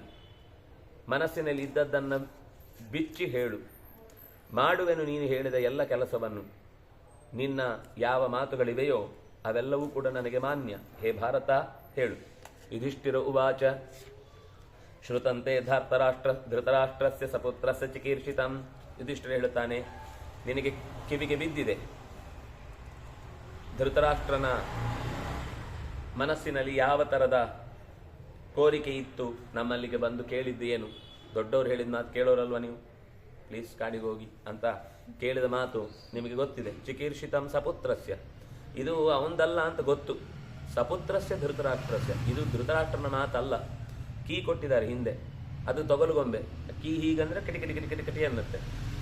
ಅದರಲ್ಲಿ ಶೆಲ್ ಖಾಲಿ ಅದು ಸುಮ್ಮನೆ ಇರುತ್ತೆ. ಅವನು ಮಾತಾಡಿದ್ದಲ್ಲ, ಅದು ಧೃತರಾಷ್ಟ್ರನ ಮಕ್ಕಳಾದ ದುರ್ಯೋಧನಂದಿರ ಮಾತು. ನನ್ನ ದೌರ್ಬಲ್ಯವನ್ನು ಗ್ರಹಿಸಿ ದೊಡ್ಡವರು ಹೇಳಿದ್ರೆ ಕೇಳುತ್ತಾನೆ ಅಂತ ಯೋಚಿಸಿ ಬಂದು ಹೇಳಿದ್ದು ನೀನು ಕೇಳಿದ್ದಿ. ಆದರೆ ಅವನಾದರೂ ಸ್ವಂತ ಯೋಚನೆ ಮಾಡಬೇಕಿತ್ತು. ಆದರೆ ಮಕ್ಕಳ ಜೊತೆಗೆ ಸೇರಿ ಏತದ್ದಿ ಸಕಲಂ ಕೃಷ್ಣ ಸಂಜಯೋ ಮಾಮ್ಯದಬ್ರವೀತ್, ಇದು ನಿನ್ನ ಮುಂದೆಯೇ ಸಂಜಯನೇ ಹೇಳಿದ ಮಾತು. ನಾನು ಯಾವುದನ್ನು ಈಗ ಕಲ್ಪಿಸಿಕೊಂಡು ಹೇಳ್ತಾ ಇರುವ ಸಂಗತಿ ಅಲ್ಲ. ಮೃದು ಪೂರ್ವಂ ಸಾಮಮಿಶ್ರಂ ಸಮಮುಗ್ರಂಚ ಮಾಧವ ನಕೃತಂ ನ್ಯಾಯಮಾಸ್ಥಾಯ ಗರ್ಹಿತಾಶ್ಚ ತಥೋ ವಯಂ. ನಾವಾಗಿ ಹಾರ್ಷಾಗಿ ಮಾತಾಡಬಾರ್ದು ಅಂತ ಮೃದುವಾಗಿ ಅವರನ್ನು ಅಟೆಂಡ್ ಮಾಡ್ತಾ ಇದ್ದೆವು. ಮತ್ತೆ ಸಾಮಮಿಶ್ರಂ, ಸಮಾಧಾನದ ಮಾತುಗಳಿಂದ ಕೂಡಿದ್ದ ಮಾತುಗಳನ್ನು ನಾವು ಇಷ್ಟಾಗಿ ಅವನ ಕೋಪದಿಂದ ಏನು ಮಾತಾಡಿಲ್ಲ. ಇಷ್ಟು ದಿವಸಕ್ಕೆ ನಾವು ನೀವು ಹೇಳಿದ ಮಾತುಗಳನ್ನೆಲ್ಲ ಸಹಿಸಿಕೊಂಡಿದ್ದೇವೆ. ಸಹಿಸಿಕೊಂಡು ಅದಕ್ಕೆ ನೀವು ಎಷ್ಟು ನಮ್ಮ ವಿರುದ್ಧ ಕತ್ತಿಮಸೀತೀರೋ ಅಷ್ಟಕ್ಕೆ ನಾವು ಕೂಡ ಸ್ಟ್ರಾಂಗ್ ಆಗಿ ಉತ್ತರ ಕೊಡಬೇಕಾಗತ್ತೆ ಅನ್ನುವ ಮಾತುಗಳನ್ನು ಹೇಳಿ ಕಳಿಸಿದ್ದಾಗಿದೆ. ನಕೃತಂ ನ್ಯಾಯಮಾಸ್ಥಾಯ, ಈಗ ಯಾಕೆಂದ್ರೆ ಮಾತಾಡಿದರಲ್ಲಿ ನ್ಯಾಯವೇ ಇರಲಿಲ್ಲ. ನನ್ನ ನ್ಯಾಯಂ ಕೃತಂ ಗರ್ಹಿತಾಶ್ಚ ತಥೋಯಂ, ಜೊತೆಗೆ ದೊಡ್ಡವರಾಗಿ ದೊಡ್ಡವರ ಮಾತನ್ನು ನೀವೇ ಕೇಳದೇ ಇದ್ರೆ ಚಿಕ್ಕವರು ಹೇಗೆ ಮಾತು ಕೇಳ್ತಾರೆ ಅಂತ ಬೇರೆ ನಮಗೆ ಬೈಗುಳ. ಧೃತರಾಷ್ಟ್ರನ ಮಾತಿನಲ್ಲಿ ಆ ಮಕ್ಕಳೇನೋ ಮಾಡ್ತಾರೆ, ನೀವಾದರೂ ದೊಡ್ಡವರು ಬುದ್ಧಿ ಇದ್ದವರು ಸರಿ ಇರಬೇಕಲ್ವಾ ಅಂತ ಮತ್ತೆ ಮತ್ತೆ ನಮ್ಮ ಮೇಲೇನೇ ಅಪರಾಧದ ಭಾವವನ್ನು ಹುಟ್ಟಿಸುವ ಹಾಗೆ ಅನ್ಯಾಯದ ತೀರ್ಪನ್ನು ಕೊಡುವ ಹಾಗೆ ನಮ್ಮ ವಿರುದ್ಧ ಮಾತಾಡಿ ಹೋಗಿದ್ದಾನೆ. ತನ್ಮತಂ ಧೃತರಾಷ್ಟ್ರಸ್ಯ ಸೋಸ್ಯಾತ್ಮ ವಿವೃತಾಂತರ ಯಥೋಕ್ತಂ ದೂತ ಆಚಷ್ಟೇ ವದ್ಯಸ್ಯಾತ್ ಅನ್ಯಥಾ ಬ್ರುವನ್. ಧೃತರಾಷ್ಟ್ರನ ಅಭಿಪ್ರಾಯವನ್ನ ಕೇಳಿದಾಗ ಅರ್ಥ ಆಗಿದೆ ನಮಗೆ. ಯಥೋಕ್ತಂ, ಅಲ್ಲಿ ಸಂಜಯನದ್ದೇನೂ ಅಲ್ಲ, ಅವನೇನು ಹೇಳಿದಾನೋ ಅದನ್ನು ಅವನು ಇಲ್ಲಿ ತಂದು ಹೇಳಿದ್ದಾನೆ. ಒಂದು ವೇಳೆ ಅವನು ಹೇಳಿದ್ದಲ್ಲದೆ ಬೇರೆ ಹೇಳಿದ್ದ ಅಂದರೆ ದೂತ ವಧ್ಯ ಸ್ಯಾತ್, ಅವನನ್ನೇ ಇಲ್ಲಿ ಮಧ್ಯದಲ್ಲಿ ಕೊಂದು ಬಿಡಬೇಕಾಗ್ತಿತ್ತು. ಆದರೆ ಸಂಜಯ ಅಂಥವನಲ್ಲ. ಅವನಿಗೆ ನಮ್ಮ ಬಗ್ಗೆ ಏನಾಯಿತು? ಇಲ್ಲ, ಶಬ್ದ ಮಾತ್ರ ಕೊಟ್ಟೆ. ಏನು ಶ್ಲೋಕ ಕೊಟ್ಟಿಲ್ಲ. ವದ್ಯ ಸಾಧನ್ಯತಾ ಬ್ರುವನ್ ಮಾತ್ರ ಅಂದರೆ ಅಲ್ಲೇ ಬೇರೆ ಹೇಳಿದ್ರು. ಆದರೆ ಸಂಜಯ ಹಾಗೆ ಇರೋನಲ್ಲ. ಅವನು ಮೊದಲಿಂದನೂ ನಮಗೆ ಗೊತ್ತಿರೋನು. ಅವನು ತೀರ ಮಧ್ಯಸ್ಥ. ಅವನಿಗೆ ಯಾವ ಅಂದ್ರೆ ಪಕ್ಷದ ಬಗ್ಗೆ ಯೋಚಿಸಿ ಮಾತಾಡುವ ದುರ್ಬುದ್ಧಿ ಇಲ್ಲ. ನನಗೇನಾದರೂ ಲಾಭ ಸಿಕ್ಕತ್ತೆ ಅಂದರೆ ಇವರು ಹೊಗಳು ಬಿಡೋದು, ಅವ್ರ ಮೇಲೆ ಬತ್ತೆ ಇಟ್ಟು ಆಮೇಲೆ ತಮ್ಮ ಬೇಕಾದ ಲಾಭ ಮಾಡಿಕೊಳ್ಳೋ ಅನ್ನೋ ಸ್ವಭಾವದವನಲ್ಲ. ಯಾಕೆಂದ್ರೆ ಅಷ್ಟು ಕಠಿಣವಾಗಿ ಮಾತಾಡಿದ್ದಾನೆ. ಅಪ್ರಧಾನೇನ ರಾಜ್ಯಸ್ಯ ಶಾಂತಿಮಸ್ಮಾಸು ಮಾರ್ಗತಿ. ಎಂಥ ದುಷ್ಟ ಅಂದರೆ ರಾಜ್ಯ ಕೊಡುವುದಿಲ್ಲ, ಆದರೆ ಶಾಂತಿ ಬೇಕಂತೆ. ಏನಿದು? ಅಪ್ರಧಾನೇನ ರಾಜ್ಯಸ್ಯ, ರಾಜ್ಯ ಕೊಡುವ ವಿಷಯದಲ್ಲಿ ಸಣ್ಣ ಕ್ಲೂ ಕೂಡ ಇಲ್ಲ, ಆದರೆ ಶಾಂತಿಮಸ್ಮಾಸು. ಅದು ನೋಡಿ, ಶಾಂತಿ ಬಯಸುವುದಲ್ಲ, ನಾವು ಶಾಂತರಾಗಿರಿ ಅಂತ ಹೇಳುವುದಷ್ಟನ್ನೇ ಹೇಳಲಿಕ್ಕೆ ಬಂದದ್ದು ಅವನು. ನನ್ನ ಮಕ್ಕಳೇನೋ ಅನ್ಯಾಯ ಮಾಡ್ತಾರೆ, ನೀವು ಮಾತ್ರ ಶಾಂತವಾಗಿರಿ, ನೀವು ಪೆಟ್ಟು ತಿಂತಾ ಇರಿ, ನೀವು ಅನುಭವಿಸ್ತಾ ಇರಿ, ನೀವು ಕಷ್ಟಪಡ್ತಾ ಇರಿ ಅಂತ ಹೇಳಲಿಕ್ಕೆ ಬೇರೆ ಬಂದಿದ್ದಾನೆ. ಲುಬ್ಧ ಪಾಪೇನ ಮನಸ ಚರನ್ ಅಸಮಮಾತ್ಮನ. ಬರೀ ಲೋಭದಿಂದ ಕೂಡಿದವ ಪಾಪಿಷ್ಠ. ಮನಸ್ಸಿನಲ್ಲಿ ಒಳಗೊಂದು ಯೋಚನೆ, ಹೊರಗಿನಿಂದ ನಮ್ಮ ಹತ್ರ ಮಕ್ಕಳೇ ಮಕ್ಕಳೇ ಮಕ್ಕಳೇ ಅಂತ ಮಾತಾಡುವುದು. ಅಸಮಂ. ಇದು ಎರಡೂ ಮಕ್ಕಳಲ್ಲಿ ಸಮಾನವಾದ ಪ್ರೀತಿ ತೋರಿಸ್ಬೇಕಲ್ವಾ? ನನ್ನ ವಿಷಯದಲ್ಲಿ ಅಸಮ ಪ್ರೀತಿ, ಅವ್ರ ವಿಷಯದಲ್ಲಿ ಬೇಕಾದ ಪ್ರೀತಿ. ಇದು ಸರಿ ಹೋಗ್ತಾ ಇಲ್ಲ. ಎತ್ತದ್ವಾದಶ ವರ್ಷಾಣಿ ವನೇಶು ಸುಷಿತಾ ವಯಂ ಛದ್ಮನಾ ಶರದಂ ಹೇಕಾನ್ ಧೃತರಾಷ್ಟ್ರಸ್ಯ ಶಾಸನಾತ್. ಧೃತರಾಷ್ಟ್ರ ಹೇಳಿದ್ದಾನೋ ಒಂದೇ ಮಾತಿಗೋಸ್ಕರ ನಾವು 12 ವರ್ಷ ವನದಲ್ಲಿ ಕಾಲ ಕಳೆದಿದ್ದೇವೆ. 1 ವರ್ಷ ಛದ್ಮನ ವೇಷ ಮರೆಸಿ ವಿರಾಟದಲ್ಲಿ ಕಾಲ ಕಳೆದಿದ್ದೇವೆ. ಏನು ಅವ್ರು ಹೇಳಿದ್ರು ಒಂದು ಮಾತ್ರಕ್ಕೆ 12 ವರ್ಷ ವನವಾಸ ಮಾಡಿದಕ್ಕೆ ನಮ್ಗೆ ಹಾಗನ್ಸುತ್ತೆ. ಅದು ಆ ದೊಡ್ಡ ಸ್ಥಾನದಲ್ಲಿದ್ದಾಗ ನಮ್ಗದು ದೊಡ್ಡದು ಅನ್ಸುತ್ತೆ. ಸ್ಥಾನ ಸರಿ, ಬಟ್ ಯೋಚನೆ ಮಾಡೋದು ಸರಿಯೋ ತಪ್ಪೋ ಅನ್ನೋದು ಇವ್ರು ಯೋಚನೆ ಮಾಡ್ತಾರೆ. ಯಾಕಂದ್ರೆ ಅಲ್ಲಿ ಯಾರು ಮಾತಾಡಿದ್ದು? ಧೃತರಾಷ್ಟ್ರನೇ ಮಾತಾಡಿದ್ದು. ಧೃತರಾಷ್ಟ್ರ ದೊಡ್ಡಪ್ಪ ಅಲ್ವಾ? ಸೊ ದೊಡ್ಡವರು ಬಾವಿ ಬೀಳು ಹೋಗಿ ಬೀಳಕ್ಕಾಗತ್ತಾ? ನೋಡಿ, ಇದೆಲ್ಲ ನಮ್ಗೆ ಈ ಕ್ಷಣಕ್ಕೆ ಇದೆಲ್ಲ ಕತೆ ಮುಂದಿದ್ದೇನು ಅಂತ ಗೊತ್ತಿದೆ. ಅದರಿಂದಾಗಿ ನೀವು ಈ ರೀತಿ ಮಾತಾಡ್ತೀರಿ. ಅದರ ಧೃತರಾಷ್ಟ್ರ ಹಾಗೆ ಅವನ ಮಕ್ಕಳ ಪರವಾಗಿ ಯಾವಾಗಲೂ ಯೋಚಿಸಿ ಮಾತಾಡ್ತಾನೆ ಅಂತ ಅನ್ನೋ ಯೋಚನೆಯಿಂದ ಈ ನಿರ್ಧಾರ ತೆಗೆದುಕೊಂಡಿದ್ದಲ್ಲ. ಹೊರಡಬೇಕಾಯ್ತು, ಹೊರಟು. ನಾವು ಅವರ ನಿಯಮ ಇತ್ತು, ಮೊದಲೇ ದಿವತಾಡುವ ಮುಂಚೆ ಸೋತ್ರೆ 12 ವರ್ಷ ಹೋಗಬೇಕು, 1 ವರ್ಷ ಅಜ್ಞಾತವಾಸದಲ್ಲಿ ಇರಬೇಕು ಅಂತ. ಆ ಕರಾರಿಗೆ ಒಪ್ಕೊಂಡ್ಮೇಲೆ ನಾವು ಒಪ್ಕೊಂಡಾಗ ಅವ್ರು ಹೇಳಿ ಬೀಳಿ. ಬಟ್ ಅದ್ರಲ್ಲಿ ಮೋಸ ಇದೆ ಅನ್ನೋದು ಕೂಡ ಅವ್ರಿಗೆ ಗೊತ್ತಾಗ್ತಿರುತ್ತಲ್ಲ. ಇನ್ಫ್ಯಾಕ್ಟ್ ಭೀಮನ್ಗೂ ಗೊತ್ತಾಗ್ತಿರುತ್ತೆ, ಎಲ್ರಿಗೂ ಗೊತ್ತಾಗ್ತಿರುತ್ತೆ. ಗೊತ್ತಿದ್ದು ಅವ್ರು ಹೇಳಿದ್ರು ಅಂತ ಯಾರು ಕೂಡ ಅದನ್ನ ಮೋಸ ಅಂತ ಹೇಳಿಲ್ಲಲ್ಲ. ಇವ್ರು ಹೇಳಿದ್ರೆ ನಡೆಯಲ್ಲ. ಎಲ್ಲ ಮೊದಲೇ ಮೋಸ ಏನು ಮೋಸ ಏನ್ ಹೇಳಿ? ಅದು ಪಗಡೆ ಎಲ್ಲ ಆಡಿದ ಮೋಸ ತಾನೇ. ಏನ್ ಮೋಸ? ಇವ್ರು ಮೋಸಕ್ಕೆ ಆಡ್ಲಿಕ್ಕೆ ಹೋದದ್ದೇ ಮೋಸ ಅಲ್ವಾ? ಅದು ಸರಿ, ಅಷ್ಟೇ, ಮುಗೀತು. ಆಮೇಲೆ ಮೋಸ ಇಲ್ವೇ ಇಲ್ಲ. ನೀವು ಆ ಮೋಸದ ಜಂಜಾಟದಲ್ಲಿ ಮತ್ತೆ ಇದ್ದೀರಿ ಅಂದ್ಮೇಲೆ ಅದ್ರ ಮೋಸದ ಆಟವೇ ಮೋಸ. ಅದ್ರಲ್ಲಿ ಮತ್ತೆ ಮೋಸ ಮಾಡಿದ್ದೇವೆ ಅಂದ್ರೆ ಆನ್ಲೈನ್ ಅಲ್ಲಿ ಗೇಮ್ ಹೇಳುದೇ ತಪ್ಪು, ದುಡ್ಡು ಹಾಕಿ. ಅದ್ರಲ್ಲಿ ಅವ್ರು ಮೋಸ ಮಾಡಿದ್ರು ಅಂದ್ರೆ ಇವ್ರು ಮಾಡಿ ಒಂದೇ ತಪ್ಪು, ಜೂಜಾಡೋದಕ್ಕೆ ಹೋಗಿದ್ದೊಂದು ತಪ್ಪು ಒಪ್ಕೊಳ್ಬಾರ್ದಿತ್ತು. ಹಾಗಂತ ಅದಕ್ಕೆ ಅಷ್ಟು ದೊಡ್ಡ ಶಿಕ್ಷೆ ಬೇಕು. ಮೊದಲೇ ತೀರ್ಮಾನ ಹೇಳಿದಾರಲ್ಲ, ಆಮೇಲೆ ಏನು ಡಿಸೈಡ್ ಮಾಡಿದ್ದಲ್ಲ ಅಲ್ವಾ? ನೀವು ಆ ಪಂದ್ಯಕ್ಕೆ ಬರುವ ಮುನ್ನ ಹೇಳಿದಾರಲ್ಲ 12 ವರ್ಷ ವನವಾಸ 1 ವರ್ಷ ಅಜ್ಞಾತವಾಸ ಬನ್ನಿ ಅಂತ. ಒಪ್ಕೊಂಡ ಹಾಗಲ್ವಾ? ಅದು ತಪ್ಪಲ್ವಾ? ಆಮೇಲೆ ನಡುವೆಲ್ಲಿ ಕೈ ಬಿಡುದು ಅಂದ್ರೆ ಕ್ಷತ್ರಿಯರಿಗೆ ಅವರವರ ಮಾತು ಮುಖ್ಯ ಆಗುತ್ತೆ ಅಷ್ಟೇ. ಶಕುನಿ ಆಡೋದಲ್ಲಿ ಮೋಸ. ಶಕುನಿಗ ಅಲ್ಲಿ ದಾಳ ತಪ್ಪು ಬಿದ್ದಿಲ್ಲ. ದಾಳ ಅವನ್ ಯಾಕೆ ಆಗ್ಬೇಕು? ಅದನ್ನ ಇವ್ರು ಮೊದ್ಲು ಮಾತಾಡ್ಬೇಕಿತ್ತು. ಅದೇ ಅದು ಗೊತ್ತಾಗ್ಲಿಲ್ಲ. ಆಡೋದು ಯೂಸ್ ಮಾಡ್ಕೊಂಡು ಇವ್ರು ಬರೀ ಶಕ್ತಿ ಇರೋದಲ್ಲ, ಇಂಟೆಲಿಜೆಂಟ್ ಇರ್ಬೇಕು. ಇಂಟೆಲಿಜೆಂಟ್ ಇದ್ದ ಶಕುನಿ. ಶಕುನಿನೂ ಹೇಳ್ತಾರೆ. ಹೌದು, ಆದ್ರಿಂದಾಗ ಅವ್ನ್ ಗೆದ್ದ. ನೀವು ಅಕಸ್ಮಾತ್ ದುರ್ಯೋಧನನ ಪಕ್ಷದಲ್ಲಿ ನಿಂತು ಯೋಚನೆ ಮಾಡಿದ್ರೆ ನೀವು ಮಾಡಿದ್ರಲ್ಲಿ ಏನೂ ತಪ್ಪಿಲ್ಲ ಅನ್ಸುತ್ತೆ. ಶಕುನಿನ ಹೆಂಗೆ ಡೈಸ್ ಹಾಕಕ್ಕೆ ಯೂಸ್ ಮಾಡ್ತಿದ್ರು, ಹಂಗೆ ಕೃಷ್ಣನ ಡೈಸ್ ಹಾಕ್ಲಿಕ್ಕೆ ಯೂಸ್ ಮಾಡ್ಬೋದು. ಆವಾಗ ಗೆಲ್ಲಿಕ್ಕೆ ಮಾಡ್ಬೋದಿತ್ತು. ಅವ್ರು ಮಾಡೋದು ಕೃಷ್ಣ ಅಲ್ಲಿ ಇರ್ಲೇ ಇಲ್ಲಲ್ಲ, ಅವನು ದ್ವಾರಕೆಯಲ್ಲಿದ್ದ ಅಲ್ವಾ, ಅದು ಆ ಸಮಯದಲ್ಲಿ ಅವನು ಇರ್ಲೇ ಇಲ್ಲ.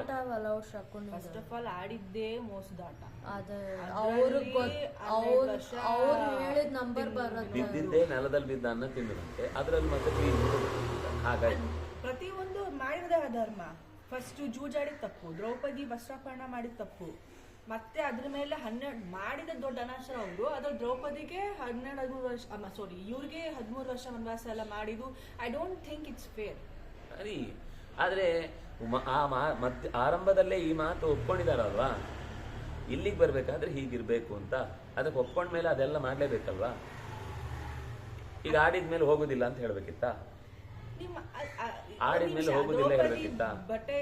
ಅದೆಲ್ಲ ಸರಿ, ಶಕುನಿನ ಡೈಸ್ ಹಾಕೋದನ್ನ ಅವ್ರು ನಿಲ್ಸ್ಬೇಕಿತ್ತು, ದುರ್ಯೋಧನ ಹಾಕ್ಬೇಕಿತ್ತು. ಧರ್ಮರಾಜ ಹೆಂಗ್ ಹಾಕ್ತಿದ್ನು, ದುರ್ಯೋಧನ ಹಾಕ್ಬೇಕು. ದುಡ್ಡು, ಅಯ್ಯೋ ಅಂತ ಆಟಗಳೇ ಎಲ್ಲಾ ಕಡೆ ನಡೆಯುತ್ತೆ. ದುಡ್ಡು ನಾವು ಹಾಕ್ತಿವಿ, ನಮ್ಮ ಪರವಾಗಿ ಇವನು ಆಡ್ತಾನೆ. ಈಗ ಸರಿ, ಮತ್ತೆ ಅಲ್ಲೂನು ಧರ್ಮರಾಜನೇ ಯಾಕೆ ಆಡ್ಬೇಕಿತ್ತು, ಅವನು ಯಾರನ್ನಾದ್ರೂ ಅವನಿಗೂ ಸಿಕ್ಕಾಪಟ್ಟೆ ಆಸೆ ಇತ್ತು, ನಾನು ಜೂಜಾಡ್ಬೇಕು ಅಂತ.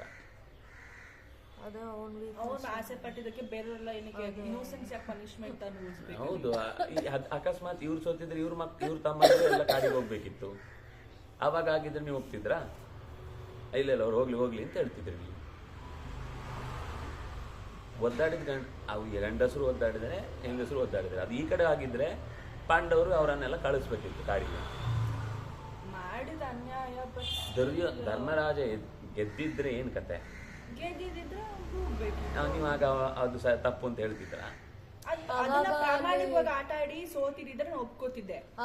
ಆಟವೇ ಅಪ್ರಾಮಾಣಿಕ, ನೀವು ಅದ್ರಲ್ಲಿ ಪ್ರಾಮಾಣಿಕತೆ ಏನು ಹುಡುಕುತ್ತೀರಿ? ಅದೇ ನಾನು ಈ ಪಾಂಡವರು ಆ ಗೇಮಿಗೆ ಎಂಟರ್ ಆಗಿದ್ದು ತಪ್ಪು, ಹೌದು ಒಪ್ಕೋತೀನಿ. ಅದೊಂದಕ್ಕೆ ಇಷ್ಟೊಂದು ಸೀರೀಸ್ ತಪ್ಪು ಅಂತ ನಾವು ಡಿಸೈಡ್ ಮಾಡ್ಲಿಕ್ಕೆ, ತಪ್ಪು ಅಂತ ಮಾತಾಡ್ಲಿಕ್ಕೆ ನಮ್ಗೆ ಅದರ ಸಿಚುವೇಶನ್ ಏನು ಅಂತ ಗೊತ್ತಿಲ್ಲ. ದೊಡ್ಡವ್ರು ಹೇಳಿದ ಮಾತು ಮೀರಬಾರ್ದು ಅಂತ ಒಂದೊಂದು ಪ್ರತಿಜ್ಞೆ ಇದೆ. ಪ್ರತಿಜ್ಞೆ ಮಾಡಿ ನೋಡಿ, ಪ್ರತಿಜ್ಞೆ ಅನ್ನೋದ್ರ ವಿಷಯ ನಿಮ್ಗೆ ಗೊತ್ತಿಲ್ಲ. ಹಾಗೆಲ್ಲ ಏನಿಲ್ಲ. ದೊಡ್ಡವರು ಅಂದ್ರೆ ಅವನಿಗೆ ಯಾರು ತಂದೆ ಸ್ಥಾನದಲ್ಲಿದ್ದಾರೋ ಅವರು. ಈಗ ನಮ್ಮ ಅಪ್ಪ ಅಮ್ಮನಿಗೆ ಜ್ಞಾನ ಇಲ್ಲ ಅಂದ್ರೆ ನಾವು ನಮಸ್ಕಾರ ಮಾಡಲ್ವಾ? ಮಾಡ್ತೀವ. ದೊಡ್ಡವ್ರ ಪಕ್ಷಪಾತ ಆಗಕ್ ಅದೇನ್ ಹೇಳ್ತಾರಲ್ವಾ, ಸವತಿ ತಾಯಿ ಅಂದ್ರೇನೆ ಚೆನ್ನಾಗಿ ನೋಡ್ಕೊಳಲ್ಲ ಅಂತ. ಅವನು ಅಷ್ಟೇ, ಅವನ್ ತಂದೆ ಅಲ್ಲ. ಆದ್ರೆ ಇವ್ರ ತಂದೆ ಅಂತ ಪರಿಗಣಿಸಿದ್ದಾರಲ್ವಾ, ಪಾಂಡು ಇಲ್ಲದೆ ಇದ್ದ ಮೇಲೆ. ಇಷ್ಟೊಂದು ಇನ್ನೋಸೆನ್ಸ್ ಬೇಕಾ ನಮ್ಗೆ? ಹೀಗೆ ಅನ್ಸುತ್ತೆ ಈ ಕತೆ ಎಲ್ಲ ಗೊತ್ತಿರೋದ್ರಿಂದ. ಇಲ್ಲಾಂದ್ರೆ ನಿಮ್ಗೆ ಇನ್ನೋಸೆನ್ಸ್ ಅಂತ ನಿಮ್ಗೂ ಅನ್ಸಲ್ಲ. ನನಗನ್ಸೋ ಪ್ರಕಾರ ಭೀಮಾ ಅವರೆಲ್ಲ ಸಿಕ್ಕಾಪಟ್ಟೆ ಸ್ಮಾರ್ಟ್ ಅಂಡ್ ತುಂಬಾ ಜ್ಞಾನಿಗಳಿರ್ತಾರೆ. ಅವ್ರಿಗೆ ಯಾವ್ದು ಸರಿ ಯಾವ್ ತಪ್ಪು ಅಂತ ಎಲ್ಲವೂ ಗೊತ್ತಿರುತ್ತೆ. ಅಣ್ಣನ ಮಾತು ಮೀರಬಾರ್ದು ಅಂತ ಸುಮ್ಮನೆ ಇರ್ತಾರೆ ಅಷ್ಟೇ. ಅಣ್ಣನ ಮಾತು ಮೀರಬಾರ್ದು ಮೀರಬಾರ್ದು. ನೋಡಿ, ನಿಮಗೆ ಆ ಬಾಂಧವ್ಯ ಅರ್ಥ ಆಗಬೇಕು ಅಂದ್ರೆ ಸುಮಾರು ಸರ್ತಿ ನಮ್ಮ ಸುತ್ತ ಅಂತದ್ದನ್ನು ನೋಡಿರ್ಬೇಕು. ಅಣ್ಣ ತಮ್ಮಂದರ ಮಧ್ಯದಲ್ಲಿರುವಂತಹ ಒಡಕನ್ನು ಮಾಡ್ಲಿಕ್ಕೋಸ್ಕರನೇ ಈ ಪ್ಲಾನ್ ಮಾಡಿರ್ತಾರೆ ಅವರು. ಆದ್ರೆ ಅದನ್ನು ಬಿಟ್ಕೊಡ್ಬಾರ್ದು ಅಂತ ಅವ್ರು ಎಲ್ಲರೂ ಒಟ್ಟಿಗೆ ಹೊರಡ್ತಾರೆ. ಆಗ್ಲೇ ಮಾತು ಬಂದು, ನೀನ್ ಬೇಕಾದ್ರೆ ಆಡಿದವನು ಹೋಗು, ನಾವು ಆಡಿದವರಲ್ಲ, ಅದನ್ನ ನಮ್ಗೆ ಆಡುವ ಅಗತ್ಯ ಇರಲಿಲ್ಲ, ನಾವಿಲ್ಲೇ ಇರ್ತೇವೆ ಅಂತ ಹೇಳಿ ಅಂತಾನೇ ಮಾಡಿದ್ದು. ಇದರ ಹಿಂದಿನ ಮರ್ಮಗಳು ನಿಮ್ಗೇನು ಅಂತ ಇದೆಲ್ಲ ಬ್ರೇಕ್ ಮಾಡೋದಕ್ಕೋಸ್ಕರ ಪಾಂಡವರು ಎಲ್ಲರೂ ಒಪ್ಕೊಂಡು ಎಲ್ಲರೂ ಒಟ್ಟಿಗೆ ಹೋದ್ರು. ನಾವು ಕಷ್ಟ ಇದ್ರೂ ಒಟ್ಟಿಗೆ ಇರ್ತೇವೆ, ಸುಖ ಇದ್ರೂ ಒಟ್ಟಿಗೆ ಇರ್ತೇವೆ ಅಂತ. ಆ ಒಟ್ಟಿಗಿರ್ಬೇಕು ಅನ್ನೋದರ ಯೋಚನೆಯ ಹಿಂದೆ ಈಗ ಒಬ್ಬೊಬ್ರು ಯಾರೋ ಅವ್ರವ್ರು ಆಟ ಆಡ್ಕೊಂಡು ಹೋಗ್ಲಿ ಅಂತ ಅನ್ನೋದು ಮಾತು ಬರಲ್ಲ ನಮಗೆ. ಅದೇ ನಾವು ಯಾವಾಗಲೂ ಫೂಲಿಶ್ ಆಗಿ ಯೋಚನೆ ಮಾಡೋದನ್ನೇ ದುರ್ಯೋಧನ ಅಪೇಕ್ಷೆ ಪಡ್ತಾ ಇದ್ದ. ಆದರೆ ಪಾಂಡವರು ಸ್ಮಾರ್ಟ್ ಆಗಿ ಮೂವ್ ಆದ್ರು, ಅವ್ರು ಕೊನೆಯವರೆಗೂ ಒಟ್ಟಿಗೆ ಇದ್ರು. ಹಾಗಂತ ಹೇಳಿದ್ರು ಕಾಡೇನು ವೇಸ್ಟ್ ಆಗಲಿಲ್ಲ. ಎಷ್ಟೋ ತೀರ್ಥಕ್ಷೇತ್ರಗಳಲ್ಲಿದ್ದಂತಹ ದುಷ್ಟ ರಾಕ್ಷಸರ ಸಂಹಾರ ಆಗಿದೆ. ಜೊತೆಗೆ ಪಾಂಡವರು ಯಾರಿಗೆ? ದ್ರೌಪದಿಗೆ ಆಯ್ತು, ಅವಮಾನ ಆದ್ರೆ ಈಗ ಏನು? ಅದನ್ನು ಪೂರ್ತಿ ಅವನು ಇಷ್ಟಾರ್ಥ ಏನು ಈಡೇರ್ಲಿಲ್ಲಲ್ಲ. ಮನೆಯಲ್ಲಿ ಇಟ್ಕೊಳ್ತೇನೆ, ಏನಾಯ್ತು? ದೇವ್ರ ರಕ್ಷಣೆ ಮಾಡಿದ ಅಲ್ವಾ? ಇರ್ಲಿ, ಅವ್ರು ಯಾರು ರಕ್ಷಣೆ ಮಾಡ್ಲಿಲ್ಲ ಅನ್ನೋದು ಸಮಸ್ಯೆ. ಅದು ಬಿಟ್ರೆ ಉಳಿದಂತೆ ಏನಾದ್ರೂ ಅವ್ರ ಇಷ್ಟಾರ್ಥ ಈಡೇರಿತಾ? ಆಗಿಲ್ಲ. ಆಯ್ತಾ, ಮತ್ತೆ ಇನ್ನೇನು ಅವಮಾನ? ಸ್ಟಿಲ್ ಆ ಒಂದು ಸೀಕ್ವೆನ್ಸ್ ಎಲ್ಲ ಫೇಸ್ ಮಾಡೋದ್ ಬೇಕಿತ್ತ? ಇವ್ರು ಇಷ್ಟೊಂದು ಸ್ವಲ್ಪ ಪ್ರಿಕಾಷನ್ ಆಗಿ ಇದ್ದಿದ್ರೆ ಅದನ್ನ ಅವ್ಳು ತಪ್ಪಿ ಎಷ್ಟಿತ್ತು ಅಷ್ಟು ವಿಷಯ ಅವಳು ಪ್ರಶ್ನೆ ಮಾಡಿದಾಳಲ್ಲಿ. ಅವ್ರಿಗೆ ಉತ್ತರ ಇಲ್ಲ ಅಂತ ಆದ್ಮೇಲೆನೆ ಅವಳು ದೇವರನ್ನು ಪ್ರಾರ್ಥನೆ ಮಾಡಿದ್ದು.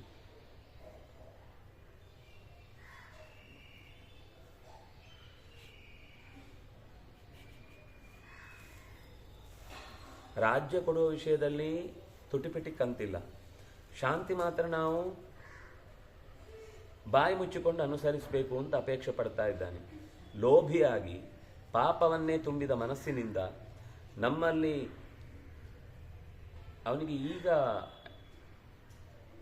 ಏನಂತಾರೆ ಗೊತ್ತಾಗ್ತಾ ಇರುವಂಥದ್ದು, ರೈಸ್ ಆಗೋದು ಒಳಗಿನಿಂದ ಅವನಿಗೆ ಅಸಮಂ ಆತ್ಮನಃ, ತನ್ನವರಿಗೆ ಮಾತ್ರ ಸರಿಯಾದ್ದು ರಾಜ್ಯ ಸಿಗಬೇಕು ಅಂತ ಯೋಚನೆ ಮಾಡ್ತಾ ಇದ್ದಾನೆ. ನಮ್ಮ ವಿಷಯದಲ್ಲಿ ಅವನು ಯಾವತ್ತೂ ಕೂಡ ನನ್ನ ಮಕ್ಕಳು ಅನ್ನುವ ಪ್ರೀತಿಯನ್ನು ಅವನು ತೋರಿಸ್ತಾ ಇಲ್ಲ ಅಂತಾನೆ ಈಗ ಯುಧಿಷ್ಠಿರೇ ಹೇಳ್ತಾ ಇರೋದು. ನಮ್ಗೆ ಈ ಕತೆ ಮುಂದಿದ್ದು ಗೊತ್ತಿದೆ ಅಂದಂಗೆ ನಾವು ಹೀಗೆ ಮಾತಾಡ್ತೀವಿ. ನಮ್ಮ ಜೀವನದಲ್ಲಿ ಇದೇ ಥರ ಎಷ್ಟು ಆಗಿರ್ಲಿಕ್ಕಿಲ್ಲ. ನಾವು ಆಮೇಲೆ ಎಷ್ಟೋ ಸತ್ಯ ರೈಸ್ ಆಗಿಲ್ಲ ನಮ್ಮ ತಲೆಯಲ್ಲಿ, ಹೀಗಾಗೋಯ್ತಲ್ಲ, ನಾನು ಅವರು ಹೀಗೆ ಅನ್ಕೊಂಡಿದ್ದ, ನೋಡಿದ್ರೆ ಹೀಗೆ ಅಂತ ಅನ್ಸುತ್ತೋ ಇಲ್ಲೋ ಅನ್ಸುತ್ತೆ. ಅಷ್ಟೇ. ಯೋಚನೆ ಮಾಡ್ಬೇಕಲ್ಲ, ಅವ್ರು ಮಾಡ್ತಿರೋದು ಸರಿಯೋ ತಪ್ಪು, ಅಲ್ಲಿ ಆಗ್ತಿರೋದೆಲ್ಲಾನು ಅಧರ್ಮ, ಆ ಪಗಡೆ ಆಟ ಆಡಿದ್ದೆ ತಪ್ಪು, ಫಸ್ಟ್ ಮಿಸ್ಟೇಕ್ ಮಾಡಿದ ಗೇಮ್ ಎಂಟರ್ ಆಗಿದೆ ನನ್ ದೊಡ್ಡ ತಪ್ಪು, ಅದ್ರ ಮೇಲೆ ಮೋಸ ಮೇಲೆ ಮೋಸ ಮಾಡ್ತಿದ್ರೆ ಬೀಂಗ್ ಎಲ್ಡರ್ ಅವರು ತಗೊಳ್ತಿರೋ ಡಿಸಿಷನ್ ಹೆಂಗಿದೆ, ನೀವು ವನವಾಸಕ್ಕೆ ಹೋಗ್ಬಿಡಿ, ಇವ್ರು ಮಾತ್ರ ರಾಜ್ಯಭಾರಿ ಮಾಡಿದ್ರೆ ಎಂತ ಗೂಬೆಗೂ ಅರ್ಥ ಆಗುತ್ತೆ. ಆಟ ಆಡೋ ಮೊದಲು ಏನು ಇವ್ರು ಹೋಗ್ಬೇಕು ಅಂತ ಗೊತ್ತಾಗ್ಲಿಲ್ಲ.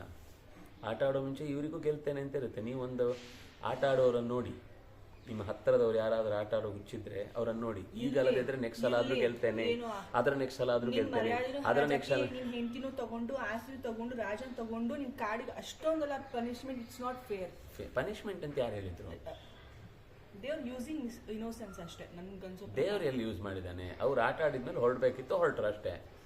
ಅದು ಆಟದ ಮೊದಲಿನ ಸೂಚನೆಯೇ ಅದು, ಷರತ್ತುಗಳು ಅನ್ವಯ. ನೀವು ಏನೇ ಮಾತಾಡಿದ್ರು ಅದು ಸಣ್ಣ ಅಕ್ಷರದಲ್ಲಿತ್ತು, ಅಪ್ಲಿಕೇಶನ್ ಅಲ್ಲಿ ನಾವು ಓಡ್ಲಿಲ್ಲ, ಈಗ ನಮ್ಗದು ಅನ್ವಯ ಆಗುದಿಲ್ಲ ಅಂದ್ರೆ ಗೊತ್ತಿಲ್ಲ, ಹೇಳಿಕ್ಕಿಲ್ಲ, ಅನುಭವಿಸ್ಬೇಕು. ಗೇಮ್ ಅಕ್ಸೆಪ್ಟ್ ಮಾಡಿದ್ಯಾರು? ಧರ್ಮರಾಯ ತಾನೆ? ಹೌದು. ಮಿಕ್ಕಿದ್ದು ಸಿಬ್ಲಿಂಗ್ಸ್ ಎಲ್ಲ ಇದ್ರಲ್ಲ, ತಮ್ಮಂದಿರು, ಅವ್ರು ಹೇಳ್ಬೋದಿತ್ತು ತಾನೆ, ಹೇಳಿದ್ರು ನೀನ್ ಮಾಡ್ತಿರೋ ತಪ್ಪು ಅಂತ ಹೇಳಿದ್ರು. ಅವಾಗ ಅವ್ನ್ ಪ್ರಿಕಾಷನ್ ತಗೊಂಡು ಎಕ್ಸಿಟ್ ಆಗ್ಬೇಕಿತ್ತು. ಆದ್ರೆ ದೊಡ್ಡವ್ರು ಬರ್ಬೇಕು ಅಂತ ಹೇಳಿದ್ಮೇಲೆ ಬರುದಿಲ್ಲ ಅಂತ ಹೇಳಿಕ್ಕಿಲ್ಲ.